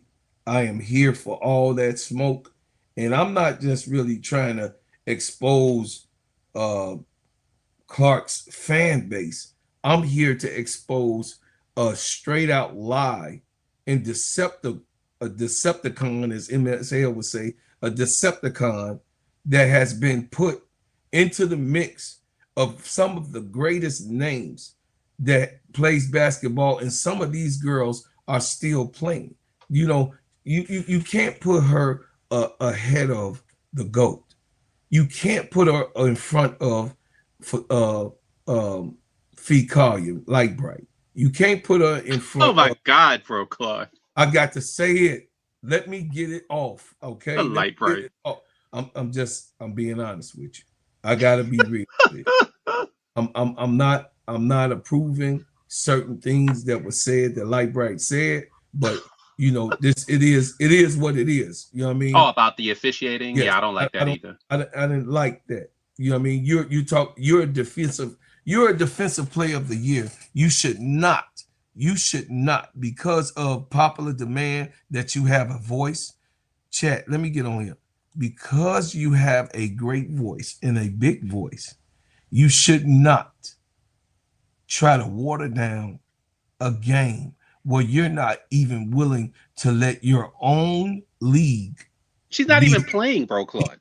Be ran this. No, listen to what I said. You're not willing to let your own league with the 3-on-3 be ran this way. We saw brutal competition. Some of these girls are still hurt from Unrivaled. As me and Tiffy Co said that, I think weeks ago, Tiffy Co, we were talking about the injuries that were still in. I think you had put it in the chat one time. Some of these players are still injured from Unrivaled. But I would say we have to be serious about the analysis of what we're talking about. And this is not a Caitlin Clark bashing session. It is a media bashing session. Caitlin Clark can only be a vehicle, not actually be the player that we all know that is better than all of the ones that they said that she's better than. You know what I mean?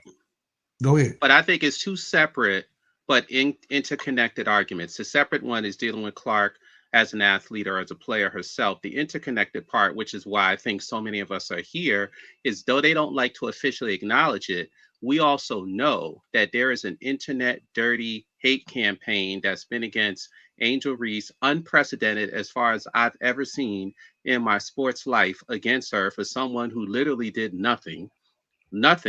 And not only is she hated upon, but she's harassed, she's bullied. People send, as you said the other day, vocal pornographic stuff to her relatives. Yes. If you look at this GM list, she should have been all up in that GM list. It's not. It's like they purposely do this to her because, as we all know, one, she didn't take the WNBA corporate deal. She's not down with Nike. She actually spurned Nike in 2023 when she took the deal with Reebok. And also, she's not with a big management firm her manager. Right. So she's got 3 big strikes against her, but this is never discussed on ESPN. So they just send fools like Stephen A. Smith and fools like Marcellus Wiley who just come out and criticize her.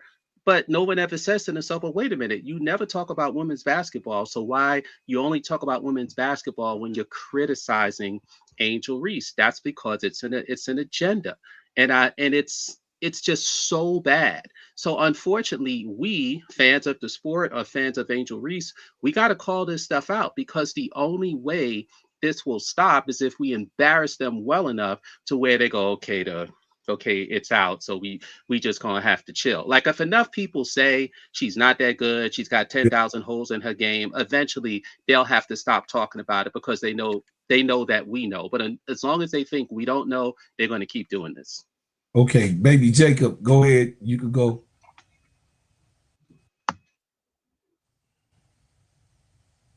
Jacob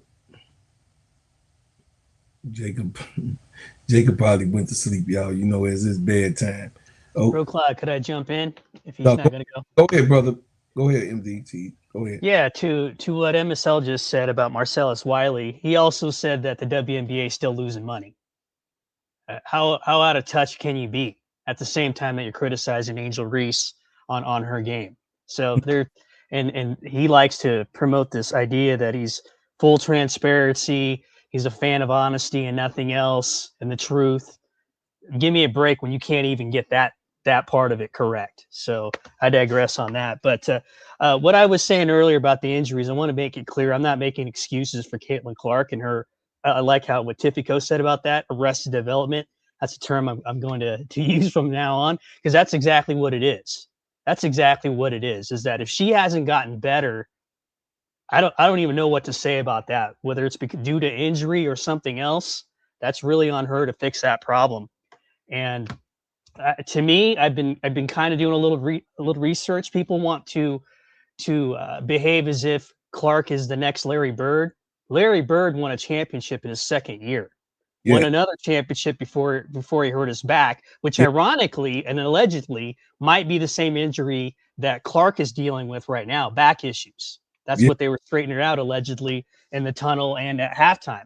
So if that's what it is, I hate to say this, and I don't know how this is going to land, but I'm going to say it anyway. She may be more Jimmer Fredette at this point than Larry Bird. Ooh, you over here dropping bombs, baby boy. Hey. Is this Jacob? Is it Jacob Harrow? No. This MDT. This MDT. Oh, I'm sorry. MDT, but he's right. Yeah, Tyler Hero, same thing. Tyler Hero, same thing. I hear same sort of deal. Yeah. So we're gonna hear from Stephanie White real quick, and then we're gonna come back. If you can help us with Caitlin, she said it was her back that was bothering her. Obviously, she left twice. It turns out ABC, your colleagues and mine actually, were saying that, according to others who watched, hip flexor potentially and/or groin that went over the airways. Can you clarify exactly what was going on with Caitlin? Yeah, I mean, that would be the first time I've heard that. But no, I think it's part of maintaining the body. I mean, you know, as she has adjusted her body and focused on, I mean, look, I think when we're all really young, we don't learn proper mechanics, and then it doesn't get exposed until something happens. And trying to get her body mechanically the way that it needs to go. This is going to be an ongoing thing. You know, not just her. I mean, we've had multiple players who have gone back and, you know, we don't have the blue tent, right? But they're going to go back and get adjusted and make sure that the body's working. You know, hip alignment gets off, and, you know, rib alignment gets off, and it's part of being a professional athlete. So, so nothing really outside of that. So she's okay. Yeah. Mm-hmm. Yeah. I mean, we wouldn't have played her 30 minutes if she wasn't okay. So. Y'all hear this? She went on the record to say that all players deal with these type of things, and this is to MDT's account. All players has these type of problems, chat. All players, okay? Being ready to go is what the main focus is. So we gonna go for a free fall real quick. I'm just letting y'all know, man, that I don't approve of people lying and drawing out narratives. I don't approve of people saying something that is not, and the reasons why. More after these messages.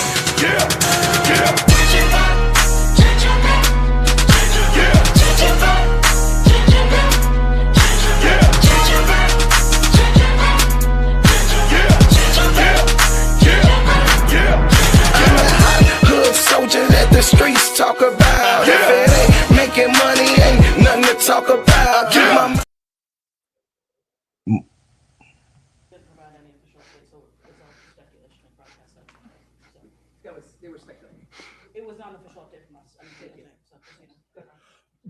those last 2 offensive possessions of regulation. Was that what we were looking for on both of those? Yeah, I think we got some really good looks. I mean, look, we practice situations all the time. You know, there are time and score situations. There are times where you don't want your the defense to be able to set, being able to utilize. Now, I thought our pace was a little sluggish. You know, and that's on us. We have to be more disciplined as a coaching staff. And sticking with our rotations, I felt like maybe we played Kelsey and Caitlin especially a little bit too long in the second half before getting them a blow as we're working back in. But we got some really good looks. I mean, I think that was you know, exactly what we wanted to get. Obviously, defense was a big thing in the preseason, but you know, Dallas shot 59% from the field, 52% from three. Just what did you see that you guys could do better going into the rest of the season? We got to be more disciplined. You know, it's you know, the difference in their uncontested looks from three and our contested looks from three. Sometimes we were over rotated when we didn't need to be. Sometimes we had coverage breakdowns. You know, unnecessarily. We're hanging around, not going to the offensive boards, but not getting back in transition defense. We gave up a lot in transition. So you know, all correctable things. Fouling shooters, like fouling jump shooters. You know, all detail-oriented things. And it's just an area that we got to continue to grow. We're not going to be able to outscore teams in this league. Everybody's too good. You got to defend at multiple positions, and teams expose you if you're undisciplined. So we've just got to be better.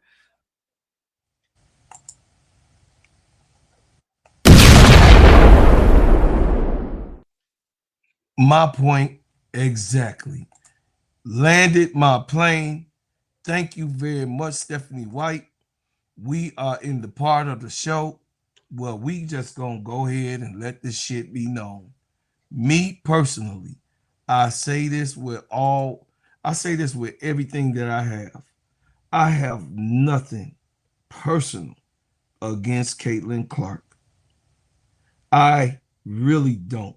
And that's why me and MDT, we get along. And he knows that, you know, I respect him being a Fever fan. Like he you know what I mean? He respect me for being a Chicago Sky fan, a Dream fan, a Lynx fan, a Aces fan. You know what I'm saying? Fans of now we don't want stay in Chicago. No, I'm just joking with you. Hey, my son in Atlanta, so hey, I got soil, I got build up in there. You know what I mean? He built this house from the ground, so that means he built the house from the ground. That's 2 stories. He gonna be there for a while, so I'm gonna be back and forth in the A as I always have been anyway, broadcasting from the A. But I'm just saying, y'all, when you look at basketball in the CBA that is already being scrutinized across the board, and we still seeing a sold out crowd in Portland. Explain that. Explain it. A sold out crowd in Golden State tonight. Sold out crowd. Explain that. Explain it. No, it's just not of one overall person. No.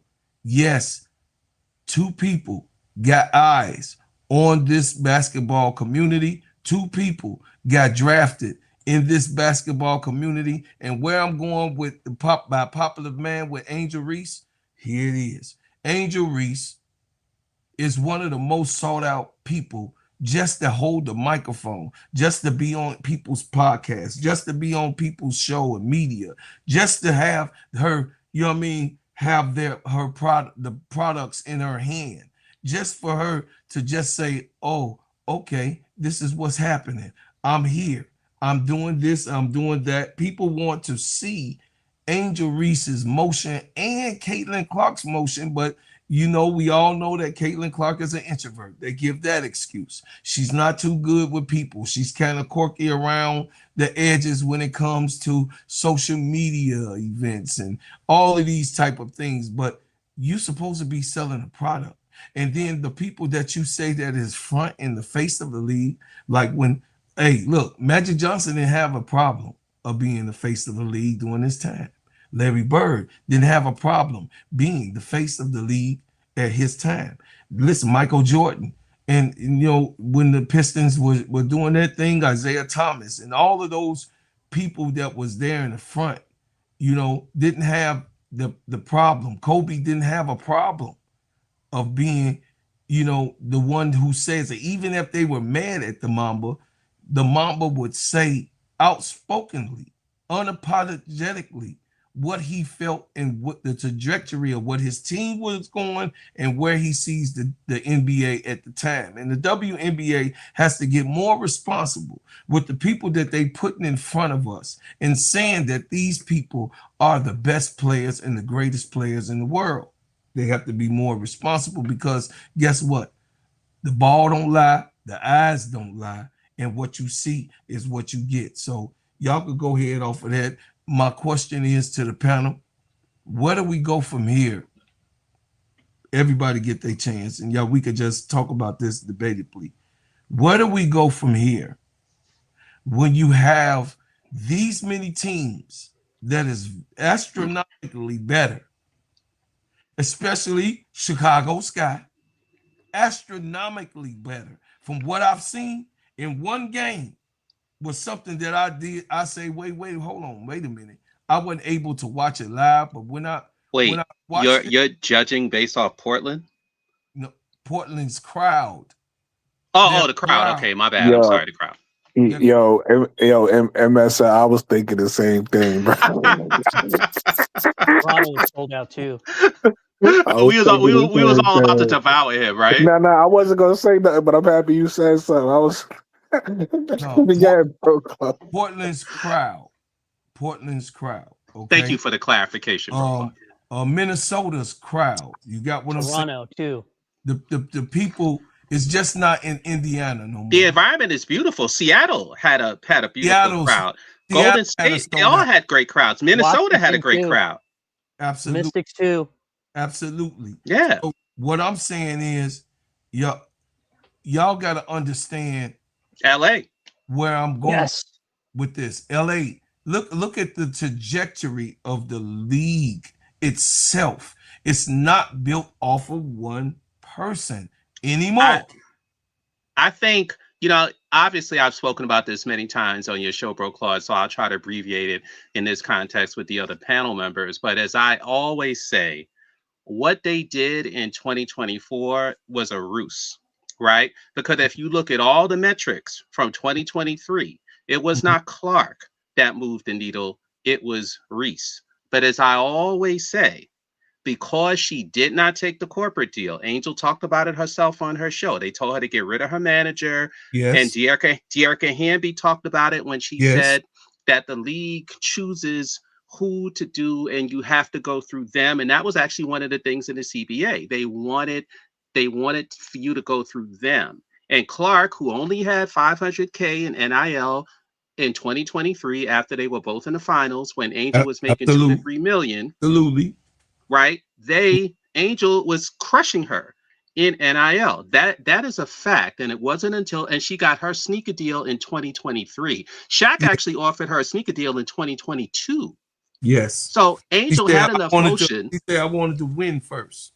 Right. So Clark did not get her deal with Nike until 2024, which makes me think they didn't even want her. Because if they wanted her, why didn't they, once Angel was gone, why didn't they sign her in 2023? They obviously didn't feel that she was ready. And I think, and it's just my opinion, that she was signed when she did the WNBA corporate deal, which Fee talked about. Many of us already knew this, but Fee just put it out there because they were all with official WNBA sponsors, State Farm, Gatorade, Nike, etc.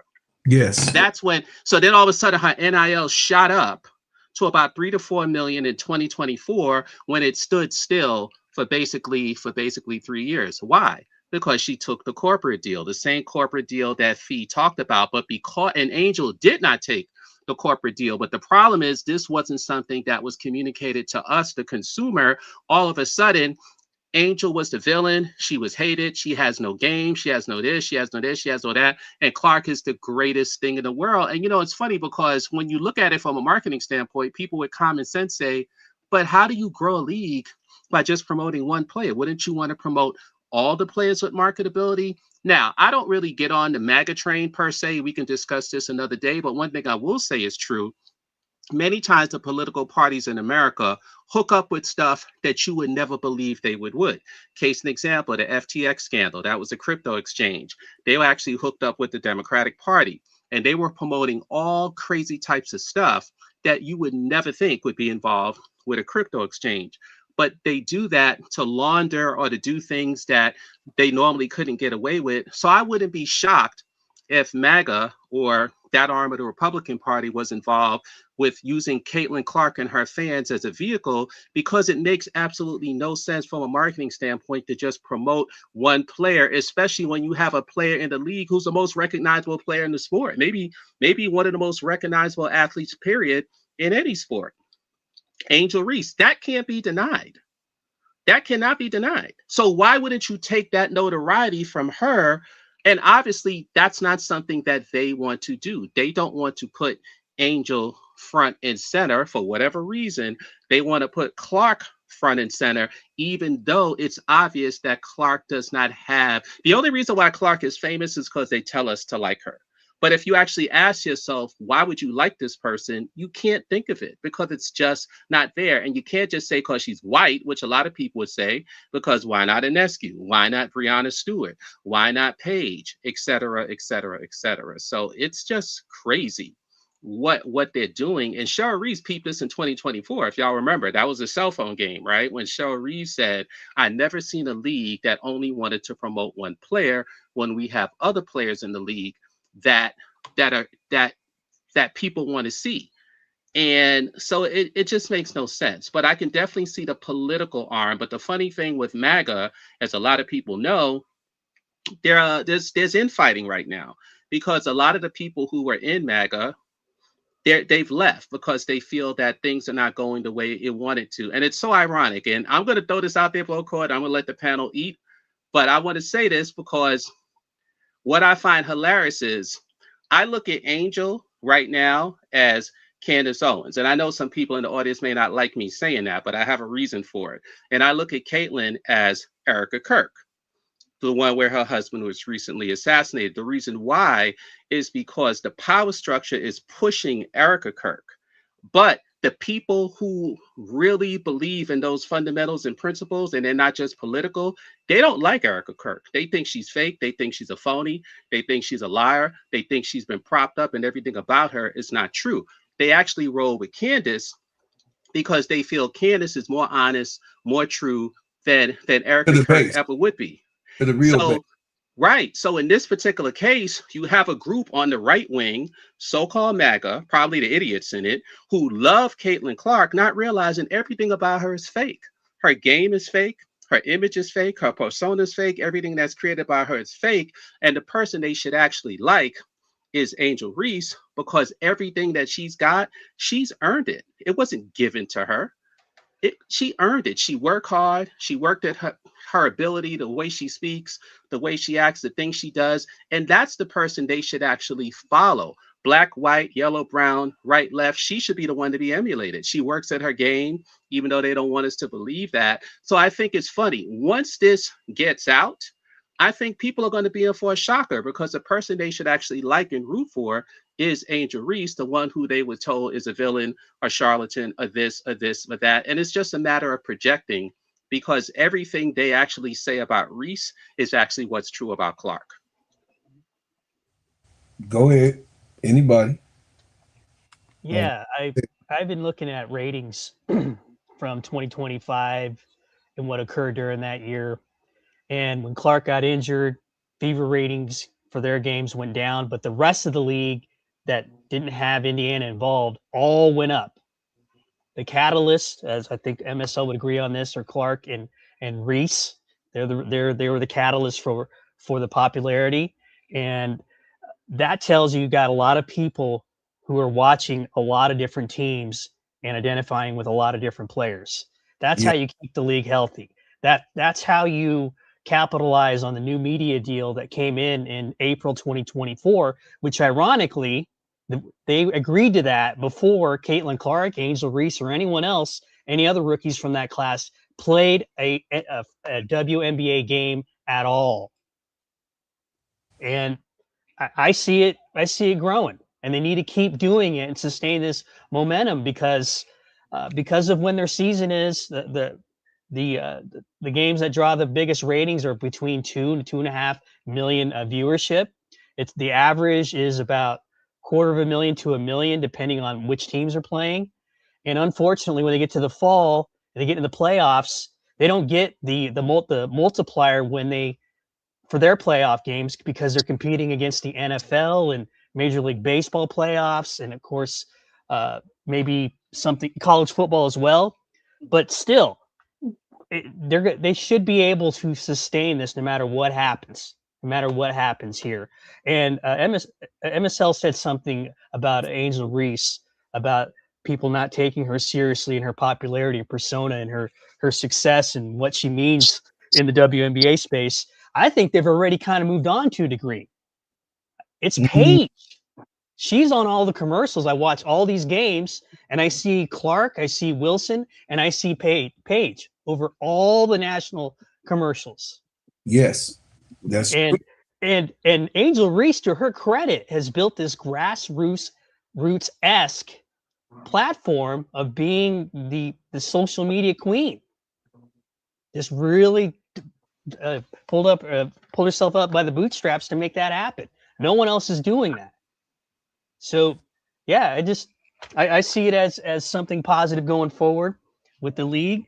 And they just need to keep promoting people. And he said something before about these new players coming in. Yeah, that's happening. Hidalgo's coming in. Juju's coming in. Miles looks like she's going to do something up there in Minnesota. We should be celebrating everybody like that. So yeah, that's all I got. MTM, just a quick follow-up. The one thing I didn't say, which I said on Bro Claude's show in the past, the reason why I felt that they, quote unquote, kind of left Angel out like that was because before she came in the league, she was already communicating with Nneka Ogwumike and people like that. And she was quite familiar with the CBA, and they knew that she was pro CBA. She wasn't pro league. And then when she thought about coming into the league, Nneka Ogwumike, if I remember correctly, actually said to her, "Come to the league. We need you. We need you." So they were already using Angel, kind of like what Unrivaled did this year, as a buff when they asked her to come back when she wasn't even playing, as a buffer. So when this story is truly told 5, 10, 20 years from now, or if there are any investigative reporters out there like Pablo, forgot his last name. Torre, thank you. I was going to say Torres, but thank you. Torre, well, right? That's Pablo. Me. That's my last name. Okay, cool. Right. They can, when they actually look into this, what they will find out is, and they don't want to tell us this on ESPN, that what happened in 2024, kind of like when Jay Leno and Dave Letterman, they did that movie, I think it was called Night Shift, where they were talking about all the back dealings, because actually it was supposed to be Dave Letterman that was supposed to get the Tonight Show job. He was a guest host for Johnny. He was on there a lot. He was very, very funny, very charismatic. But then Jay Leno came, who was also a guest host, but he took $15 million a year. Whereas Dave Letterman wanted more money, so he went to CBS for $31 million a year. And then they talked about all the back stuff. This will be similar, because basically what happened was, I think the WNBA was terrified of Angel because they knew she was pro CBA, and they knew the CBA was coming up the year that just passed. So I think the reason why they did not want anything to do with Angel, because you couldn't promote someone who they knew was pro CBA. And the first test was them offering her the WNBA corporate deal. So when you said she built up this grassroots social platform, it's not just her social platform. They claim she makes $10 million a year. I guarantee y'all, when Forbes comes back next year, especially if they're honest, they're going to say she makes 16 to 25 million a year, which will blow and obliterate any WNBA player. But more importantly, she wasn't gifted any of it. That's why when Fee made that comment, Fee specifically attacked Clark as far as what Kathy said, because she knew that both Paige and Angel don't need the league. They didn't need the league. The part that no one wants to say was that Caitlyn needed the league. She was making $500K in NIL when Angel was making $2 to $3 million. And so what they do is they memory hole. And if you remember the following year in 2024, that LSU team was the most popular talked about team, like, because everybody thought they were going to repeat. You had Fly J, you had Anissa, you had HVL, you had Angel, you had Kim Mulkey. It was a very, very, very colorful team, and everybody talked about that team. So it was a beautiful. So for them to just say, "Oh, this is due to one player," everyone knows that's a lie, because it's college that makes the pros. So all of a sudden they talked about this one player in the pros, but no one ever talked about the players in college. So now you have people who like Caitlin Clark, who thinks that Angel was a role player at LSU, who thinks Angel was the third or fourth best player at LSU. How does that make sense for a player that averaged 23 points a game and 15 rebounds, and has the, up until the young 25. lady from Vanderbilt did it this year, who held a 20-point record, 8 consecutive 20-point games in SEC game, and she dominated the SEC. But they think she was a role player on her team. That was because of the coordinated media, social media, and WNBA to try to put Angel Reese down. But to your point, MTM, the crazy part is, no matter what they try to do, they can't keep her down, because Angel Reese has real fans. Real fans. Most of the people I think on social media for Caitlin Clark are just bots, paid shills, paid presenters. The reason why is because they all say the same thing. They just repeat, and they say slogans and jingles. And when you ask them to, okay, tell me about her game, tell me about her college coach, tell me about where she played in high school, they can't tell you, MTM. They don't know. They can't answer your question. So to me, I'm going to land the plane. So your most fervent supporters, presumably, would be your internet supporters. But 9 out of 10 times when I run into a Caitlin Clark fan on the internet, they can't explain to me anything about her game, herself, her past, or her team. I'll take credit for being the 1 out of 10. Appreciate it. No, that's good. That's good. I appreciate it. Well, that's why you're on the show, right? Right, bro? Well, and I wanted to ask you, so if you're on the internet and you've been on this platform on YouTube and Facebook, what do you think of the infighting of Caitlin Clark centric fans and Indiana Fever Caitlin Clark adjacent fans, where it's become almost like what we see in politics on MAGA? But when you reference Erica Kirk and Candace Owens, and you see those people fighting over different stuff too, eating their own almost. What do you think of that? Well, hold on a second. We gonna get right to that, because man, MDT, you was right on where I was going. The next thing about the infighting, but go ahead, Tiffy Cole, go ahead. Yeah, before y'all jump into all that real quick, thank you.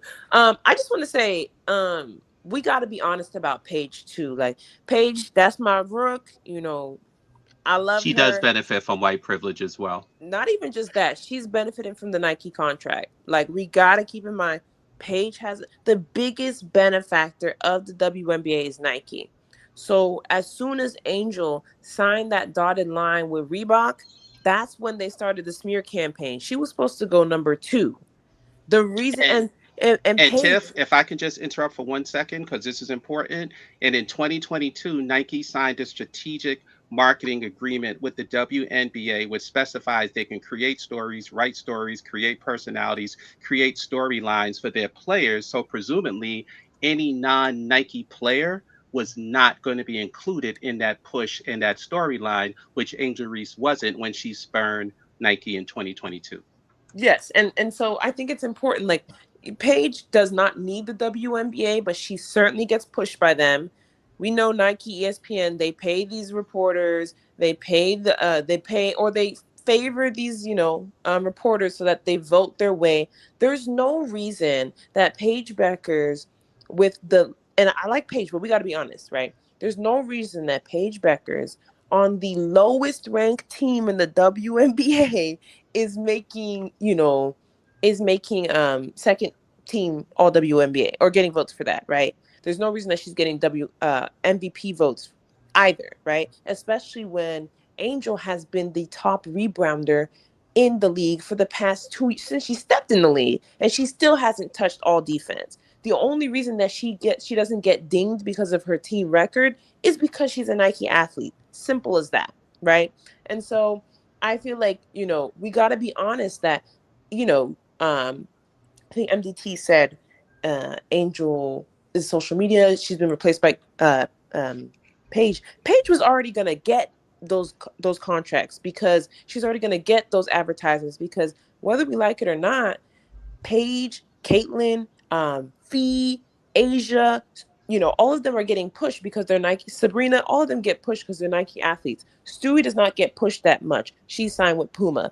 Jackie Young does not get pushed that much. She signed with Puma. Cam Brink does not get pushed that much. Jackie Young's not signed with Puma. Oh, who's she signed with now? Skechers. Oh, Skechers. Okay, yeah, she got a. I forgot she's a free agent for that. She signed with Skechers. Cam Brink, right? She signed with New Balance. All of these players are non-Nike athletes. They're highly marketable athletes. They're very talented athletes. And quite honestly, if Cam Brink was signed with Nike, then she would have been pushed like crazy because she's a pretty girl. She's a specialist when it comes to blocking and stuff like that. Guarantee she would not be getting fouled out of these games if she signed with Nike. So I feel like we gotta keep it honest, right? Every single Nike athlete, and especially Nike signature athletes, which is Caitlin, Paige, Asia, Sabrina, all of them are going to have a leg up when it comes to advertisement, when it comes to voting, when it comes to end of year awards, because Nike has the biggest checkbook that WNBA is profiting off of. And so I feel like we got to keep that in the forefront, right? It's not just narratives. It's also. But we also have to talk about it so it's known and it's exposed. No. Yeah, we have to expose it. But I feel like trust me, you can ask anybody. I'm the first one to be on Caitlin Clark top. But it's not just her too. Like Paige, I love the girl. She's a great player. I respect her game, right? But she benefits from it too. She's gonna bring other people up with her too. She's gonna do collaborations and stuff like that. But the secret deodorant, Dove deodorant, whatever advertisement with Paige and Asia, that's sponsored by Nike, right? Yeah. So a lot of these players get these opportunities because Nike's like, okay, I have this auxiliary partnership with Dove. I have this auxiliary partnership with State Farm. Give it to these people. And remember, a lot of these players get paid on the side. They have performance checks that they get from Nike. That's a big reason why Jewel Lloyd was trying to get everybody in Seattle fired, right? Because she was making, at the time, she was making more than her paycheck, $300,000 more if she met a certain benchmark. And so I feel like it's a lot of, when we think about how officiating and how a lot of this money on the side comes from Nike, it's no wonder Nike athletes have better whistles in the WNBA. It's no wonder Nike athletes are making these end of year, superlatives. It's because all of this is they're following a storyline, and anyone who is not in the Correct. Nike in crowd is going to get the short end of the stick. That's why Angel is the motion. Angel is the WNBA. She is the biggest star in the WNBA. Period, point blank. Right? Whenever she did Victoria's Secret, that went crazy everywhere. And we saw players coming from every which way trying to be like, oh, I want to be I want to do runway. No, you don't. You want you want what this girl has, right? And that's the reason that she doesn't have a superstar whistle, such as the other players, because she's not a Nike athlete. Had she been a Nike athlete, they would have been plastering her everywhere. Had she been a Nike athlete, she would have been in all of these different commercials because she has the personality. She has the skill set, right? It's funny that you see as soon as Angel leaves Chicago, now all of a sudden they're on TV. They're on TV. They get a whistle. Now all of a sudden they get foul calls. It's no reason. Camila Cardoso taking 10 free throw shots. How?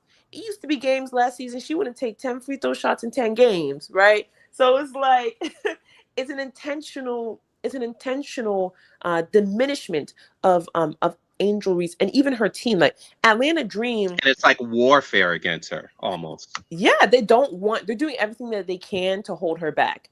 And it's funny to see, especially when she was in Chicago, because they need to have that lower player. They need to decrease her team so that Clark looks better in that rivalry. But now that she's in Atlanta, I'm telling you, keep a close eye on those. All the hit squads are out now.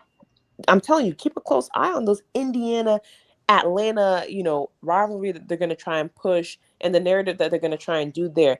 Their little rivalry that they wanted between Paige and Caitlin doesn't work because Paige is better than her, right? And undeniably so, right?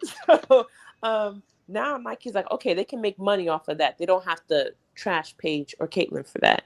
But Angel in Atlanta, they're trying to use, and I don't know if Kiki is signed or not, but they're trying to use players like Kiki and other folks. They tried to use Hamby, it didn't work, right? So they're trying to use these newer players to say, oh, Angel isn't great. And you notice, like, it is manufactured.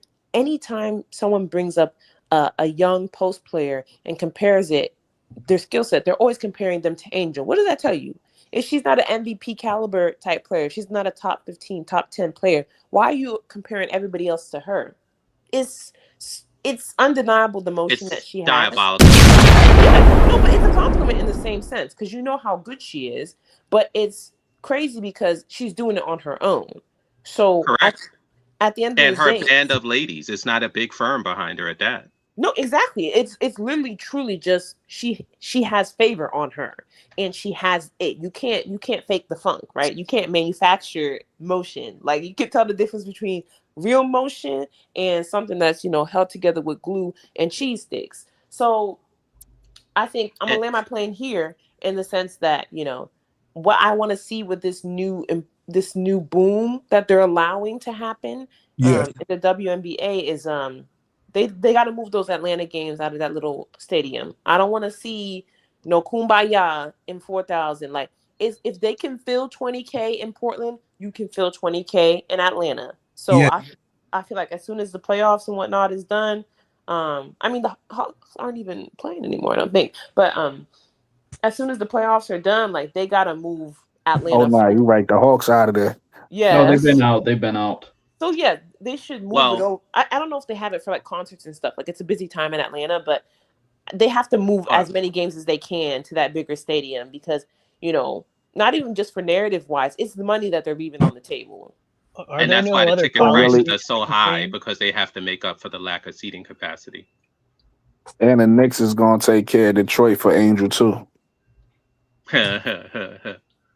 But yeah, I mean that's crazy. But to what Tiffany Yo, hold on, said, MSF. You done talk like 500 times. all right, go ahead, Brooklyn. I didn't know you had something to say. Go ahead. I've been waiting. Now I'm trying to be patient because Bro Claw be making up rules and going back on his rules. So I'm like, all right, I'll wait. I've been patient But as y'all well. done talk 500 times. Now, listen, what I want to say is short anyway. I've been waiting to say this since my first take because I ain't really want to talk about Caitlyn, but that's what y'all was talking about. I want to talk about Angel right now because that game, everybody, like people who know basketball, are being inspired by that game, right? Because I see a few people. One thing I want to say is I see a lot of tables turning too. I mean, I don't know how close your eyes is to the streets, but a couple years ago, a lot of these internet content creators, most of them was Angel Reese haters, and a lot of them you could tell, probably still to this day, most of them don't watch women's basketball like that. They might watch highlights and react, but now I'm starting to see a few people that's unbiased, a few people that's seeing some of the things we see, a few people that's going to call out, the growth Caitlin Clark. You got stands that think Caitlin Clark do everything perfect, and then you got people who say, that mention the push-offs, that mention the turnovers, and then you got people online that's actually not focusing on the missed layups from Angel and focusing on everything else she do bring, right? And that's what I was inspired about myself, because if you know anything about basketball, Angel Reese just played probably her worst game of the season and ended up with, what was it, 11 and 13 or something like that she had? 11 and 14, 14. three blocks. You get what I'm saying? Steals, 2 and what assists. people don't realize is, yeah, she struggled, and she wasn't the only one. The whole, that whole team struggled. Yeah, they shot poorly. Just finding a chemistry, and that's okay because that's what's gonna happen when you a new team. So I ain't worried about that. And I keep saying this: don't overreact. Like it's game one, it's week one. Like people overreacting to one game is crazy, but I was inspired to see she dominated on a defensive end. If you pay attention to that game out and really watch that game, she made a lot of changes just by being in the right spot on the defense, right? Forcing Minnesota to turn, like that, yeah. Right, exactly. Forcing Minnesota to turn the ball over. So she played excellent. As much as bad as she played on the offensive end trying to find her rhythm, she played just as excellent on the defensive end. But And even on the everybody, offense, when they made that run, she no, put her she will on it she called her offensively. spot. That's but I just wanted to highlight the other because people always look at one side of the ball for whatever reason, like it's not two sides of the ball. So I really wanted to highlight that side of the ball. Yeah, she got a run in at the end and started. And the one, listen, my favorite play. First of all, in the first half, she made 2 plays that got me hyped. In the first half, she drove to the layup. She drove to the rim and did like a little spin layup. She missed it, but I was like, okay, that's what I want to see. I want to see some moves, like because before, season 1, Angel Reese would have drove to the rim and just tried to go up. With no moves. So to see her adding a little spin move to the arsenal was inspiring. And then the second one in the second half she did was actually a little hop step layup. Jordan Canada was on a fast break, dipped it off to her. She got the end one. Little hop step layup. So those 2 moves was inspiring to me because it's like, okay, she added those to the arsenal. Because what I always compared it to, everybody like to compare to Dennis for the rebounds, but to me, she's more of a Giannis, right? Because of how mobile she is and what she, her ability to attack the basket. If you know anything about Giannis, his go-to move was a Euro step. That's how he finishes layups through the lane. So I always wanted her to develop whatever what her go-to moves are. And it looked like, again, watching her on game 1, she has those moves. She just gotta get comfortable in the offense now. Yeah, so that I really was didn't something she did at overreact. LSU and Maryland. Exactly. Yeah. Exactly. So, you were saying, go ahead. Okay. No. Because what happens is a lot of the stuff she did at LSU and Maryland, and this is what we all talk about as far as development. It's there, but obviously depending on the spacing, depending on the team, depending on the practice, depending on how much room you have, some of that stuff is not going to come out, or it's not going to come out all the time. But I've seen her do that Euro step at LSU, or the move that she did when joining Canada passed her the ball, just like we've seen her have good footwork at LSU. It's not like she doesn't have good footwork. But the argument that I always make is Boston, the first 2 years I've seen her in the league, and even last year, she's all elbows and knees. But I've never heard anyone say, oh, she needs to work on her moves, even though she does, because Boston is not a polished low post player, especially her first 2 years. But for whatever reason, Angel never seems to get that grace. It's always criticism. But as you said, Black, a lot of it is unrealistic, because for a first or second year player, you don't come in being great at everything or even great at one thing. But because she is great at rebounding, which is just a part of her game, and it actually isn't her game, it's just a part of her game that she just happens to be the best at, they go, okay, she's the best at rebounding, but she can't do anything else. Well, we know that's the farthest thing from the truth. Hey, go ahead, baby Jacob. You know I called on you, but you wasn't there. Well, yeah, because I didn't. What happened to you, Jacob? Who talking right now? That was MSL. I had called on you. You wasn't there. Oh no, I was getting something because I thought this was gonna be a yap session, so I was waiting. Yeah. So you was gonna get your food and your drink, right? Get your food and your drink on, Jacob. I already had my food. All right. Go ahead, Jacob. Weigh in. Go ahead. So before I even say anything, what's the topic so I don't go off topic with anything? Everybody asks the same question. I can't wait. Now we're at the point of the growth of the WNBA. How, of course, this freedom of movement, the crowd that now, it's not based off of, they can't claim the crowd of one player, right? They can't blame, the eyes that is now surged this year, even over this weekend, has hit high numbers. Over this weekend, just this first weekend, has astronomically high numbers and attendance throughout the whole entire WNBA. What do you see in the trajectory of where it's going? And we're talking about the players now that should automatically, because not just of social media, not because of the fan base, but because of play also, that is elusive to everything that we've been talking about, Caitlin Clark in particularly. But now the trajectory of the WNBA itself. What is now? What do you see? Where do you see? This is my question for you, Jacob. Where do you see the WNBA right now moving towards, and what players do you see? Because I want to get up off of one single player with this question. What players do you see that are going to move the needle, and do you think that not only the future WNBA players that's coming in will make it, of course, rocket ship, because Juju is the next prospect, right? What Yes. do you see the WNBA changing in its promotional campaign? Go ahead.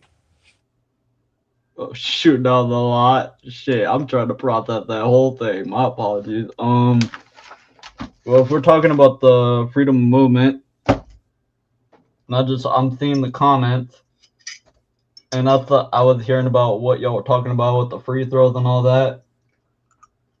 It was basically because Fee would, sorry for my language, bitching in that interview about the league the league is getting too physical. Diabolical. Go ahead. Yeah.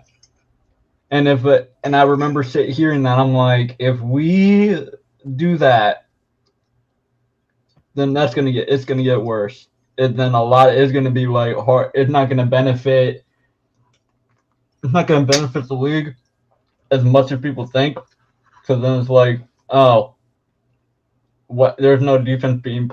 I don't even know what the hell I'm saying. Let me rephrase. So, all right, free throws. It's not gonna benefit. It's like for Fee, she's not a physical player, so it's like. Never mind. I forgot what I was gonna say. Just go on, bro, Claude. I forgot what I forget it. I think he enjoying his meal, bro, Claude. No, I forgot what I was saying. But the thing is that Fee is the defensive player of the year. For her to go up there and say what she said, that has to be like me and the brothers that's up here. We and Tiffany Cole was laying out. We know that was a private conversation that was already in the plan of making, because when Caitlin Clark came in, we all know that when Caitlin Clark the first year, every single body that was a Caitlin Clark fan said that the league was too physical and they don't want to watch. But what was interesting about that was every Chicago Sky fan, and if there are any on the panel, please chime in. I know Brooklyn was a Chicago Sky fan. After Kennedy Carter scored 31 to 33 points, and Angel scored 27 points her first rookie season, with 2 3-pointers that game, and they won the game actually. Every Chicago or Angel fan I know after says all of a sudden the officiating, where she couldn't get a call down low. She'd have to go up like 3, 4, 5 times before she'd get the call, right? So that's how you get the so-called rebounds, and you also get the lowered shooting percentage that rookie year, because she wasn't getting the calls. And the presumption was the league wanted Caitlin Clark to win the Rookie of the Year award. So they got alarmed when they saw Angel shooting 3-pointers and all this stuff, dropping 27 points. So all of a sudden she couldn't get a foul call. Now, one of the things I'll always say is what Angel could have done, which she obviously did in her second year, was pull the ball out and either drive to the basket or take mid-range or take, shorter shots, but don't always take shots near or around the basket, because you weren't going to get that call. So it was funny. So they were dual arguments, right? The Indiana fans were complaining about physicality against Caitlin Clark, but nobody cared or had an argument about the even worse physicality, which took place against Angel, and that was never discussed in the national media, which goes back to your original point, bro, Claude, or what Tiffy and Co was saying. There's media that does not care about Angel Reese, but they do care about Caitlin Clark. And this argument that Clark is a star is total 100% BS, because Angel was a big star in college, and that's why she made that point. There are people watching her too, which all the alleged Clarkies, the alleged MAGA, the alleged right wing hated her for that, but it was the truth. If you look it up right now in Google, the AI will tell you Angel Reese and Caitlin Clark grew women's college basketball. Now, whether or not that's true or they're the only reasons, the point is even the Google AI will tell you that, right? So it's not something that's not true. So for her to not get that treatment by the WNBA, yeah, it does deal with Nike. It does deal with the corporate contract. It does deal with her not having a big management firm because unfortunately the WNBA is very dirty. It's very old school. It's very dirty, whether it be corrupt teams, corrupt management, corrupt leadership. It's just a cesspool, the WNBA. And for them to grow, which is your question, Bro Claude, and to grow into the future, they have to be run more like a finely tuned corporation instead of like a backstabbing cesspool of degenerates who've been running this for the last 20 years. The Chicago Sky, speaking about degenerates, are just a microcosm of the league on a whole. So while Angel was fighting her battle with Chicago and Fee was supposedly fighting her fight with the league, they're both actually intertwined, and one is just a microcosm or macro of the micro of the other one. Yeah, hold on, let me get the money.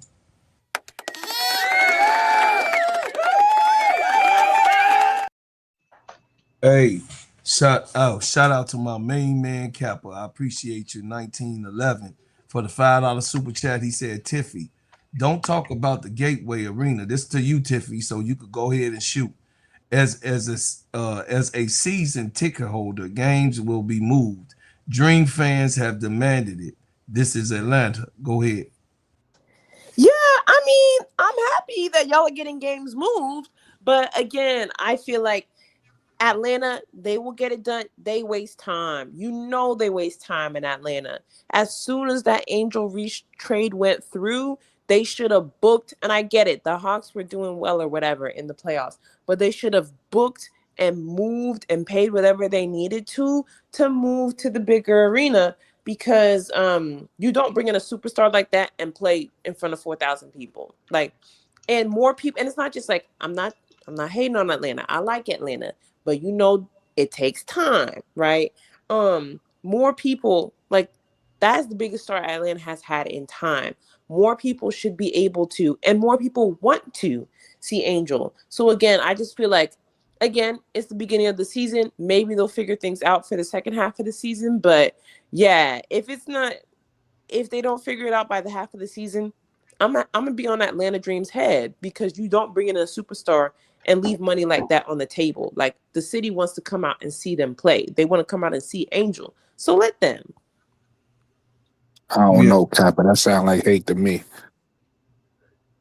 Aren't there other arenas in Atlanta that they can play in besides where the Hawks play? Yes. Like college arenas that they might be able to do some business with? That's there. I'll say this, Brooklyn. The thing is this.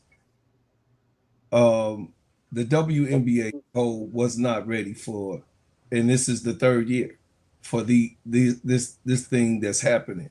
It's happening fast, like seriously fast. And for Angel to go to a so-called small market Atlanta, which is, we know it as Black Hollywood, but for her to go over to Atlanta, and those things has not been adjusted, because you had time. If you had time doing the adjustment of the CBA, and everybody, everybody getting transferred, the players going to these different teams and all of this, they had time also, even though the schedule was put up. But we've seen in scheduling, because they did it in the first year, right, y'all?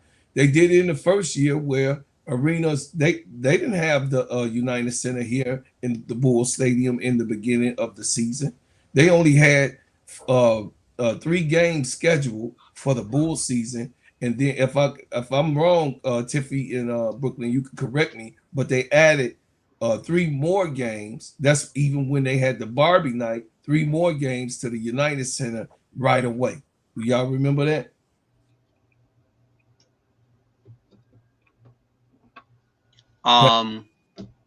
Well, regarding Atlanta, Bro Claude, from what I understand with management, the announcement that they made recently, and I'm only the messenger, I'm not the person, who made the decision. They said their priority was to have a practice facility So they claim that they're going to have a practice facility built within the next 2 years. Sound familiar, Chicago fans? Regarding a new arena, Bro Claude, regarding the arena, they said that they're still looking. They said they may use State Farm, but they claim there was some issues with State Farm Arena where the Hawks play, and they may be looking at a college in the interim.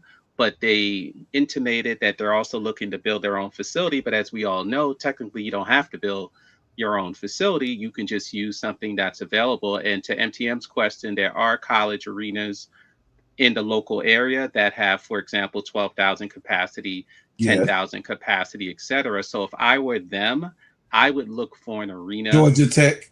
Yeah, Georgia Tech. That was one of them, right? That seats like 10,000 or 12,000. If I were them, I would look for something like that. If available, then to get involved with an 18,000 seat arena that has 10,000 concerts and stuff like that. So it's going to always try to give you the runaround. And a college facility, to me, would probably be the way to go if it seats between 8,000 and 12,000 people. T. Camilla said, Bro Claude, I heard Angel was supposed to go to Dallas first. Yes. Then changed to Atlanta. So they probably didn't have the time to make the changes. Hence, all the changes Dallas announced that could be true. Yeah, I mean, it could be true, but it's just that, it's just funny to me on how it's funny to me that Caitlin Clark be able to get all of these different arenas. You got what I'm saying? Just real talk. Well, to me, they should, at least, in the very least, they should try to get State Farm for at least 5 more games. They claim they have them for 5 now. Can they get them for at least 10 since they're 22 home games? Let's see. I don't know if they will, but let's see. But for now, they have 5 games at State Farm, which is only a quarter of their home games, or less than a quarter of their home games since it's 22. Mm-hmm. Yeah, real quick, that's what I was saying. These teams can foot the bill to get into bigger arenas, and Atlanta Dream can foot the bill to get into a bigger arena, or they can switch game days like they had to, like Chicago. This weekend they switched the game day. Yeah, they switched it this weekend, and they also I remember Chicago had to switch game days to, or try to switch game days to get the United. Yeah, to get to United Center, or they tried to get to United Center in the first year for the Chicago Indiana game, but there was some kind of Jonas Brother concert or whatever going on. I can't remember, but so they teams can pay for it. It's again like what are owners trying to do, not trying to do, right? Atlanta, it took them how many years to build, a better area, facilities for their players. They still don't have full-on facilities, but to build something that they could use. Naz Hillman was there saying in their presser, she was there when the room that they were doing the media in was just drywall, right? So I feel like I do think Atlanta Dream is going to meet the moment. I don't think that they have yet, and I'm not sure that they will this season. And that's kind of frustrating because Portland has everything that they need except for a good coach. Hello. That arena looks beautiful. Yeah, they have everything that they need. The Toronto Temple has everything that they need, and they have a good coach. They don't have good players. But it's like every other team is already there, and Atlanta, again, those arenas look beautiful. I'm finna drop some science on y'all real quick about this Atlanta. A lot of people got short-term memories, but let me get the money first. Hold on.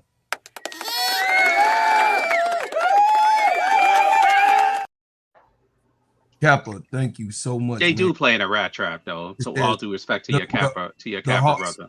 The Hawks was in the playoffs.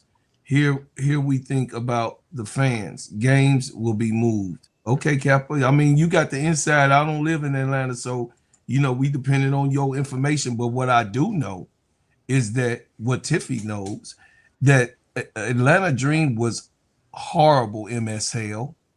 They had to sell that team. Okay, so you got short-term memories, but don't remember that this was a horrible organization. No, we do with the whole Kennedy Carter thing and the fired assistant coaches, right. etc. Yeah. So the forgive and forget thing is being played upon. Of course, I know Angel is there to give back some solidarity of them moving forward with taking on such a mega star. Okay.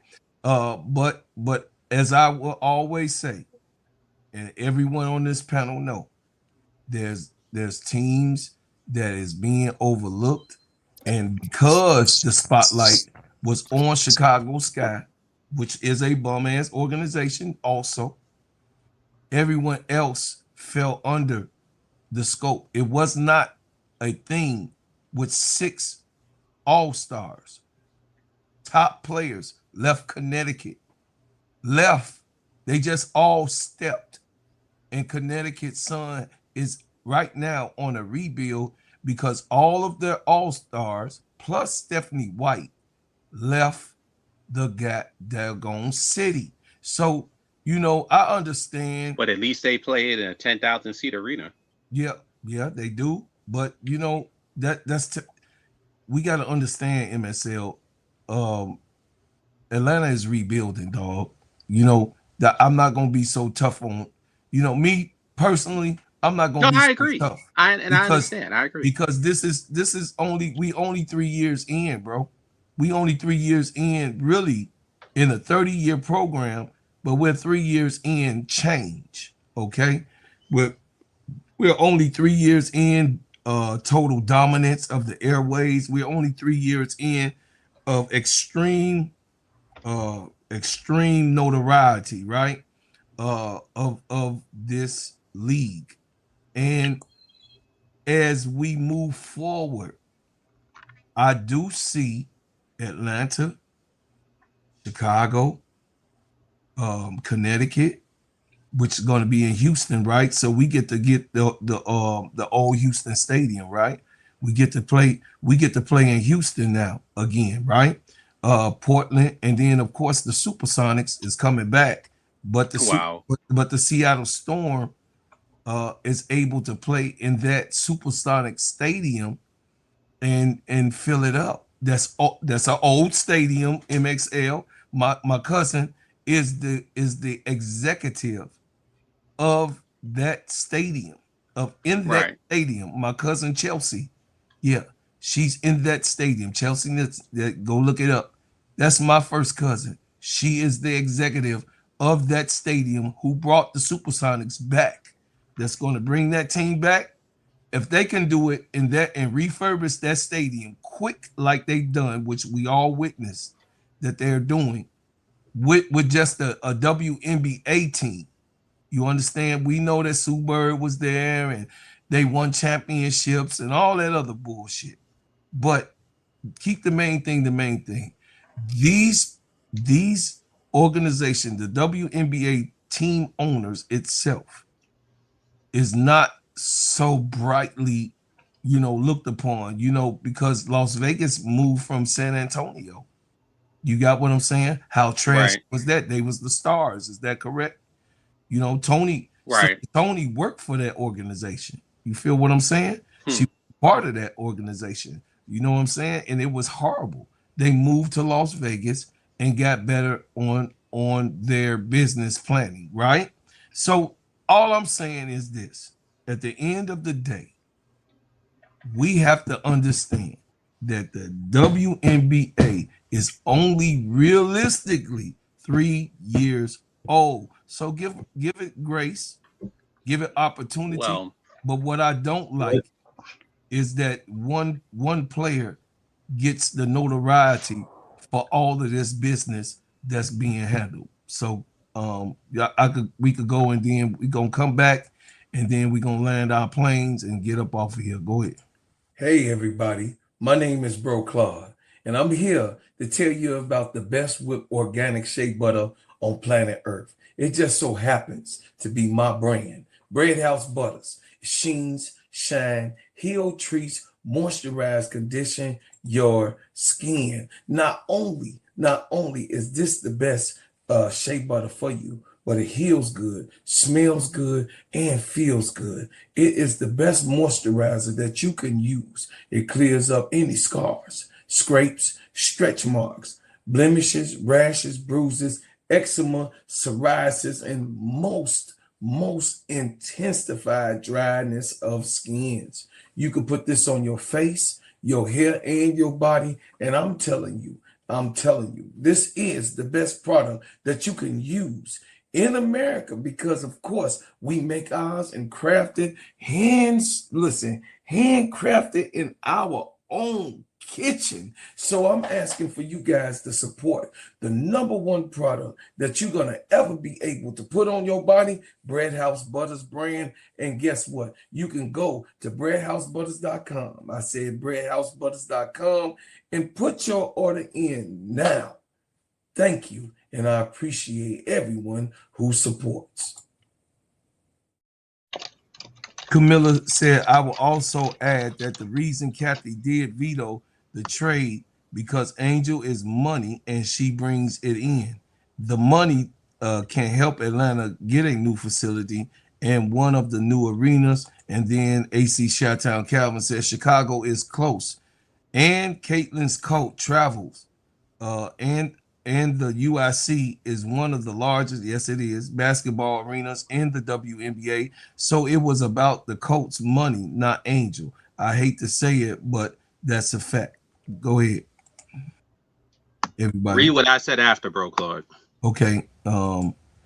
It says bingo on the new facility for Atlanta. Yeah. No. The part that says they put All-Star game in Chicago to help the Sky keep Angel. Yes, they did. It had nothing to do about Clark. That's true. The All-Star game was going to sell out anyway, no matter where it was. That's true too. So I would say this, man. We gonna get up off of here in a minute, y'all. I'm gonna give the last thoughts and then we're going to close. MSL, go ahead. You want us to talk about to summarize everything, Clark, moving forward? To summarize. Go ahead. All right, I'll say this part about Atlanta since Tiffy Cole was saying it. I do agree with Tiffy Cole that I think Atlanta's going to do the right thing. If you just look at the introduction of Angel to the press and to the public, I mean, that thing was first class all the way. I'm not going to take any shots at that degenerate organization out in the Midwest off that big lake with the tall buildings. I'm not saying who they are, but, big tall buildings off a lake. It gets very cold and it's very windy there. They actually did a very, very good job with that. And if you listen to their president, their owner, their general manager, and all the things that they plan, yeah, they're probably embarrassed. And more than likely, to your argument, bro, Claude, they will probably admit that they didn't have a reason to build a bigger arena at the time. But now that they have Angel, I'm sure they feel the need and they feel the pressure, and we'll see how they handle it. But we have to give them at least 1 year for a new arena. And we'll see what happens as far as the State Farm Arena. Kappa says that they're going to do it. Let's hope they do it. And in regards to what you say, I think the future of the league is very bright. This whole rule stuff with the refs, I'm not so sure about. But as far as the players, the personalities, and the game, I think it's in good hands with the collective of young and older players that we have right now. And Excelsior, let's move forward. Mm-hmm. Go ahead, MDT. Yeah, I think the growth of the league is going to be there. It's going to be evident. They're going to have their opportunities to fill stadiums. I think one of the challenges for the Dream is that they don't share ownership with the Hawks. The same guy who owns the Hawks doesn't own the Dream. And so when they want to move games, I imagine those could be complicated discussions. Some of the other teams are. It is. That's what they say. Yeah, the WNBA team in that city is owned by another person or another group that owns that concurrent NBA team, and I imagine that process is a lot more seamless. So, which is why I asked if there were other arenas in that area that could possibly do business with that are bigger than the place that they're playing in now. But I think there's a huge potential for growth here, and I think the way forward is to promote all the players that are playing extremely well, and I just hope everybody gets their just due. Go ahead, Tiffy. Yeah, I think year 3, everybody's in the hot seat. We didn't make excuses. If we're not making excuses for Cam, who came off of an ACL, I don't want to hear nothing about old girl's back, about her ankle. I'm trying to hear that her ponytail too tight. Put up or shut up. That's what I'm gonna say. For the record, you won't hear that from me. No, I know. You're not hearing shit from me. I'm just saying they're gonna say her shrink wrap too tight on her head, and that's why her shot not falling. I don't want to hear it. Which is what I said earlier. If she's more like Larry Bird, I'll call it that way. If she's Jimmer Fredette or Tyler Hero, I'll say that too. Right. We got to keep it real. Year 3, either you improve or you get to the back of the line. The new kids is on the block. The third-year players who actually got it, and that goes for everybody. Camilla, 1 through 8, 1 through 10. If you're a first-round draft pick and you're still in the league, you got to show something, right? Everybody can get smoke. It's a free smoke tour. Yeah. Atlanta, I love the city. They gotta show up for. They're gonna show up for Angel. The owners, they gotta open up them wallets. I don't want to hear we got the Barbie. Angel is here. Yeah, go ahead and let us see her. How about that? I shouldn't be in Atlanta watching on the game on the league pass because y'all want to keep them playing in a shoebox. Yeah. Put them where we can come and see them. Georgia Tech is open, right? They're not playing nothing right now. Yeah, exactly. It's open, and it's not just Atlanta. People are going to be coming from Florida, from Miami. Like, that's the biggest team at this point in the Southeast. Yeah, people travel from north, west, everywhere. from North northwest Carolina. South, People come down from Virginia. Like, it's a very Tennessee, every kind of place. So they need to give us an opportunity to see her. And I think Atlanta will, but they got to do it this season. Don't start like the hype of her going to get an MVP season. I think she's going to have a DPOY season, Defensive Player of the Year season. That is only going to get more hype by having fans in the arena, right? Because we know they love to look at the viewership, the attendance, all that stuff when it comes to awards nowadays. So I just hope that Atlanta does right by her. I know they're going to promote her. I know they're going to actually send out stuff to the... Unlike what Chicago and Jeff did? Right. Chicago couldn't even send no popcorn. And real quick, you got Bro Claude laughing too. They could, like, for real, they couldn't send nothing over, not even a little instant coffee packet. They didn't want to do nothing for that girl. Nope. But I will say, the difference between Chicago and Atlanta is that Chicago, Angel was the biggest star that they had. So that was the immediate draw, right? So it's going to come down to Ryan and Alicia and whatnot. Yes, they're great players, but they got to help push, for Atlanta to be in a bigger spotlight. There's no more MVP Asia chants going on in Atlanta. We're not going to hear all that this time around. So they got to, they were doing that last year and Ryan was crashing out about it. So I feel like now that Atlanta has a star like that, the other vets got to really push to, like, they're going to become a number one, I want them to be that 2024 LSU team where everybody's talking about them saying this is the team that's going to make it to the champions. But you can't do that if you're playing in front of 3 people. So, Ryan and Alicia got to support her in that too. They got to tell the owners, put your money where your mouth is, give us a platform so that we can bring home a championship. I think the tricky part, though, Tiffy, if we must be honest, Angel technically can become a restricted free agent in 2 years once her rookie contract runs out. So you think, unless they get a commitment from her beforehand, do you think they would build a new arena unless they got a commitment? Or it goes back to your argument, you don't have to build a new arena. Wait till you sign her, you can do that. But just get something else in the area, like MTM was saying. I think either or. I mean, they need to have a practice facility. They need that for sure. They claim they're building. Well, I hate to sound like Chicago, but they claim they're building that one, and they claim that will be ready 2 years, and that'll be at the end of Angel's. That'll be at the end of Angel's career. But meanwhile, Tiffy, Brian Howard, Nas Hillman went on record to say she put up drywall. You know what I mean? So yeah, let's not. So I'm saying that shit, and I'm gonna flex it. because not too much on Chicago, goddammit. It's the whole entire spectrum of this league and the way that it was run. Yeah, the by old Kathy school. You know what I mean? Kathy Engelberg came in, and I can't blame her. Tiffy Cole, you know, me and you was at her head, Auntie Camilla, at her head about just being a money a money shark, right? And only want to see the paper, right? We accused her of that, but as we get high in sight of what she had to look at when she came to be the actual commissioner, this was a shit show from the beginning. Yeah, I think she So was there to sabotage the league personally. you know, so the thing is that you know,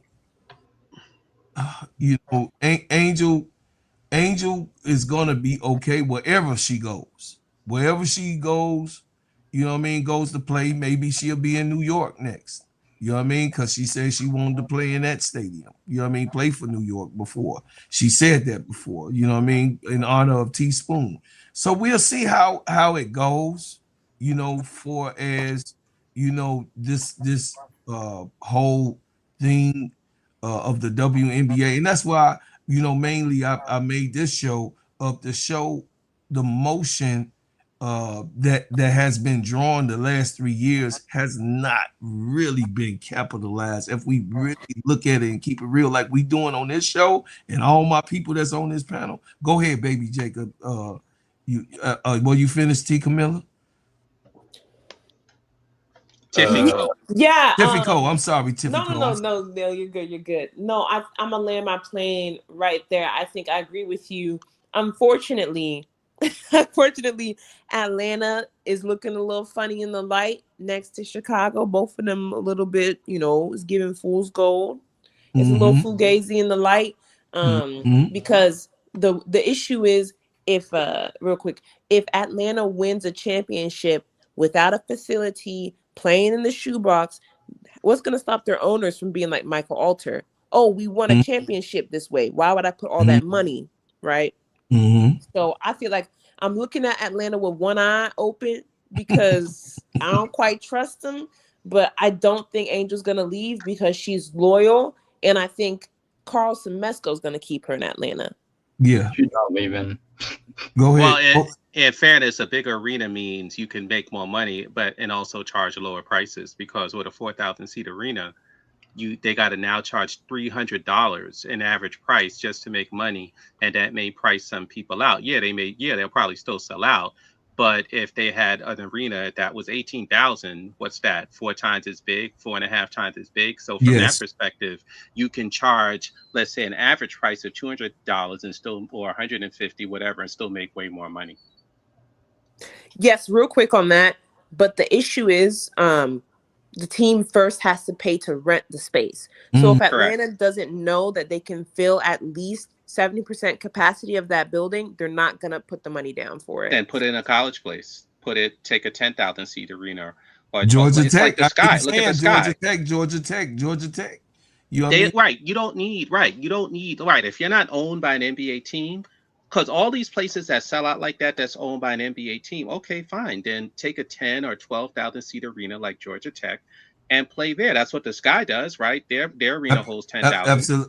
Absolutely. Wintrust was USC's and shared with DePaul. You understand? So I think we are on where I was going, and I think that we all gonna be watching. I'm gonna be watching. You know what I mean? I am going to be watching because, of course, my baby girl's going from Chicago because Chicago fumbled the bag. And that's an ugly court, by the way, at Gateway. So the thing is that they're not owned by like the Bulls. Reinsdorf actually turned down. He was offered by Michael Alter to be a part of a partner in the Chicago Sky.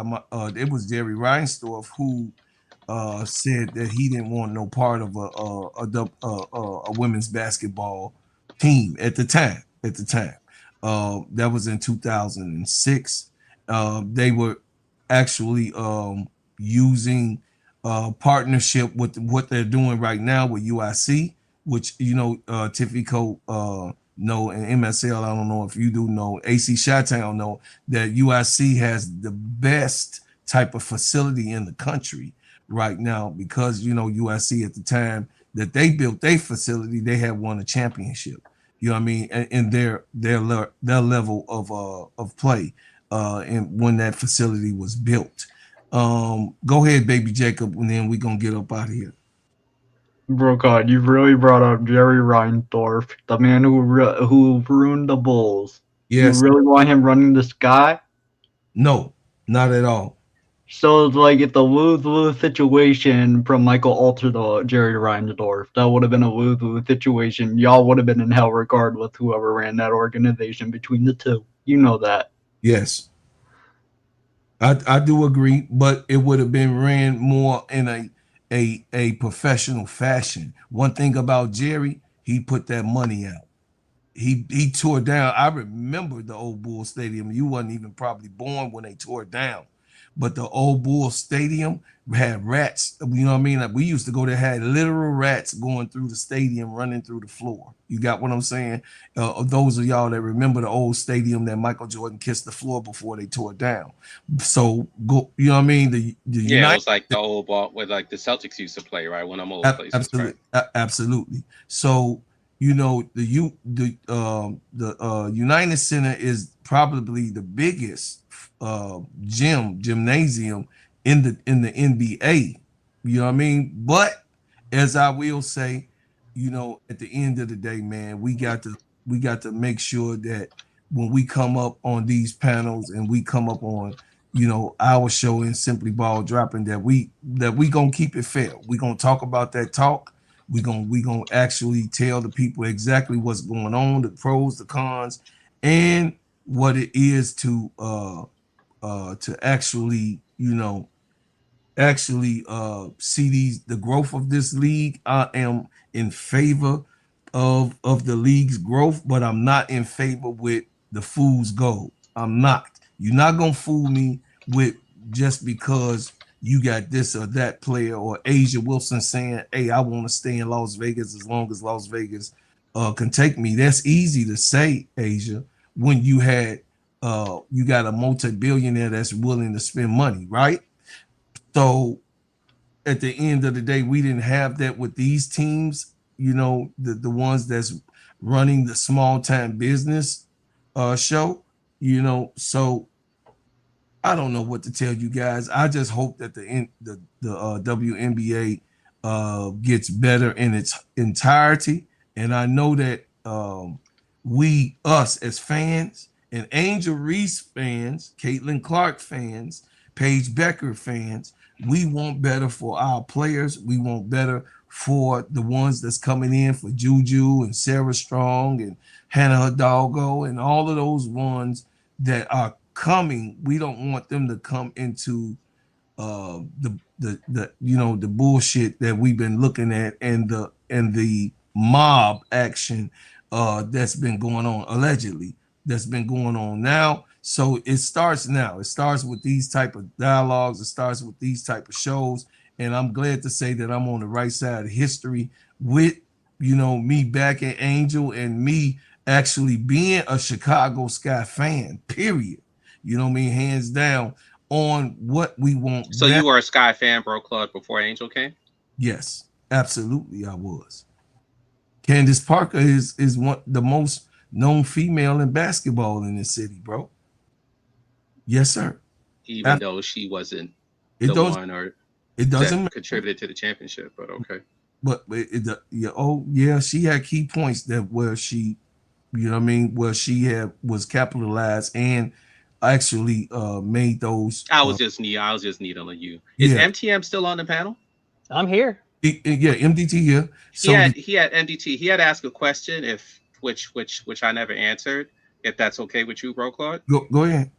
He had asked, "How did I feel?" which is one of your favorite topics, about the traditional Indiana fans who are interested in the team and these so-called new wave Caitlin Clark fans who only seem to be interested, in Clark. Well, it's funny he brought that up because there's a perception from a lot of quote unquote Angel Reese supporters on the internet that every Indiana fan, which is the distinction you made the other day. And to your credit, bro, Claude, I missed that. You had actually said Clarkies, and I missed that thinking you were talking Indiana. So belatedly, I want to let you know you are right because you were saying it to me and I was just talking right through you. So my bad.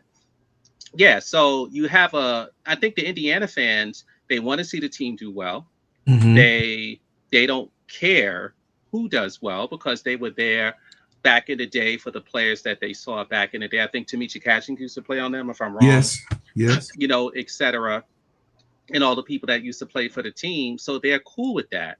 I think the so-called Clarkies, that requires a whole nother conversation, which we obviously can't do tonight, MTD, where I think half of these people are bots and paid chills.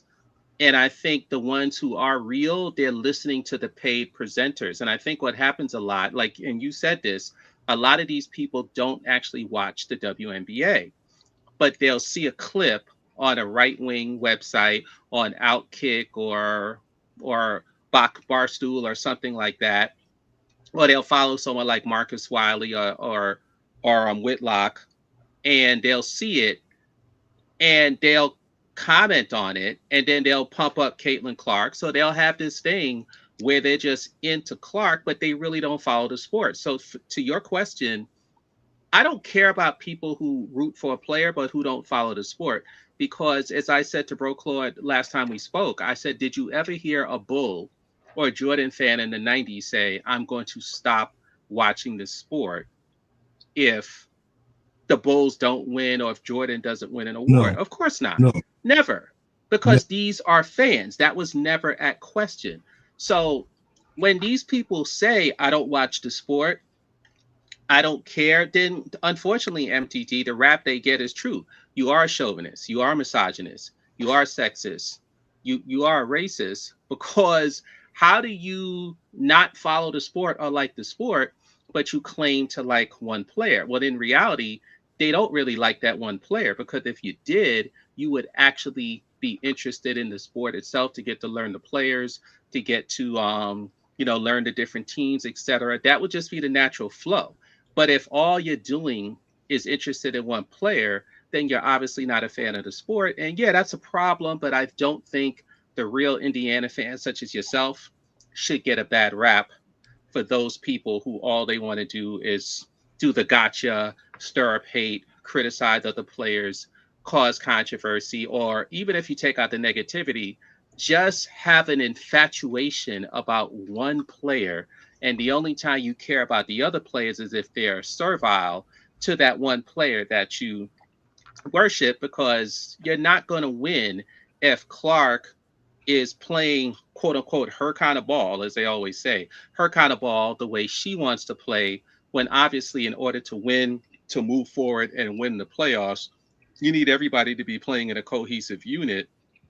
And if Clark is the best player, then she needs to play in a way to where they can win. And it's the weirdest thing. I've never seen a situation where a player is not criticized for not wanting to play the way their coach wants them to play. If it was any other player in sports that didn't want to play the way their coach wanted them to play, they would call them a this, to Tiffy's argument.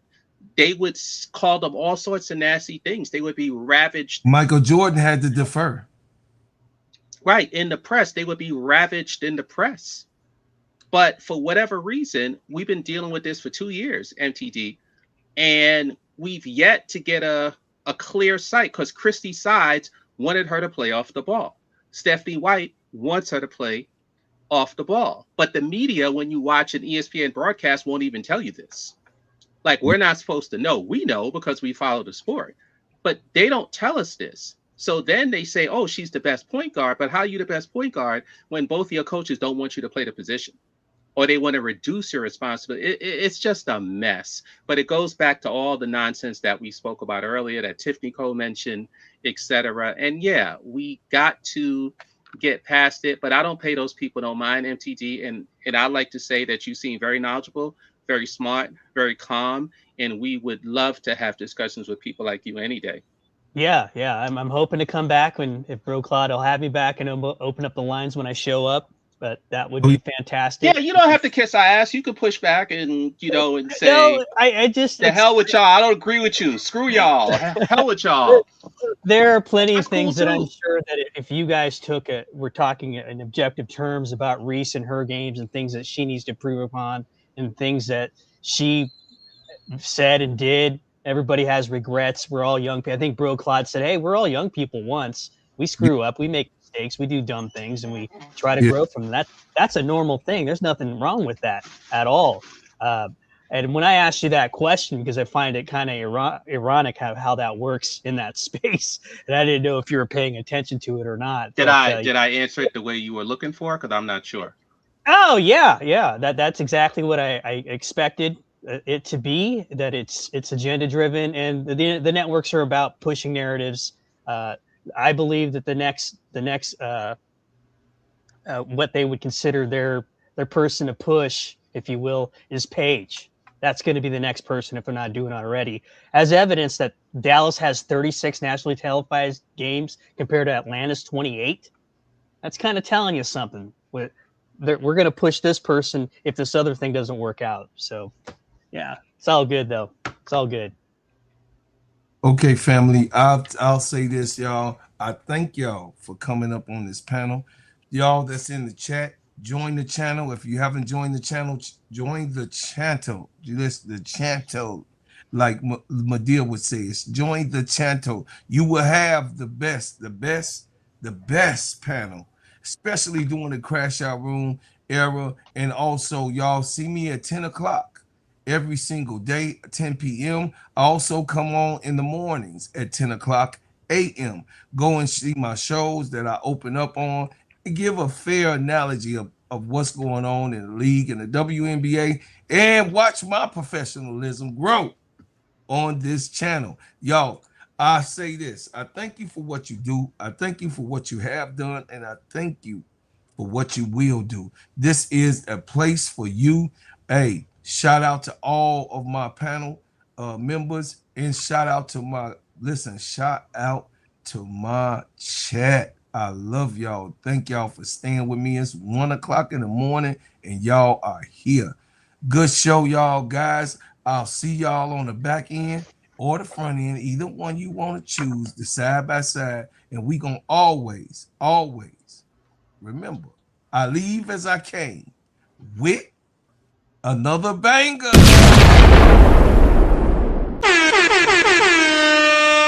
King Kong ain't got shit on me. I see y'all on the other side, man.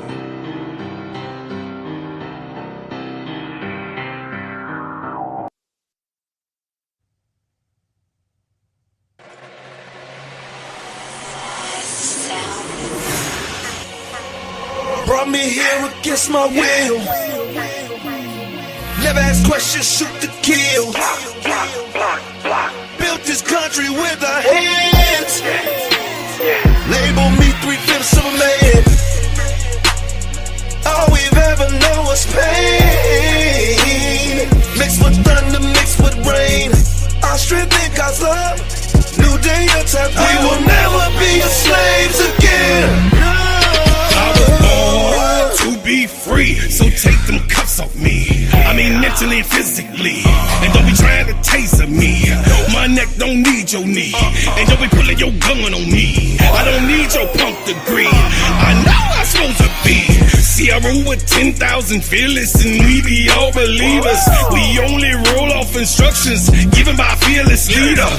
Man, y'all some cheaters. Young justice ain't gon' free us. Your Billy Club might can beat us, but the Savior came to free us. March on, how long? Never gonna get us nothing. Preach on, how long? My people out here suffering. We better be doing some adjusting. Politicians out here hustling. Gotta keep changing this thing. All my people just didn't die for nothing. We wanna be free. We just gotta be free. Freedom. We just gotta be free. We want freedom. We just gotta be free. Freedom. We wanna be free. We just gotta be free. United we stand, divided we fall. Send a message to the black man, it's the final call. See, business is warfare, y'all, and it's gonna free us all. Time to battle hood back, get that bread and buy some more. And when they leave the hood, what you gonna do? What you gonna do? Are you gonna beg or plead or pull on through?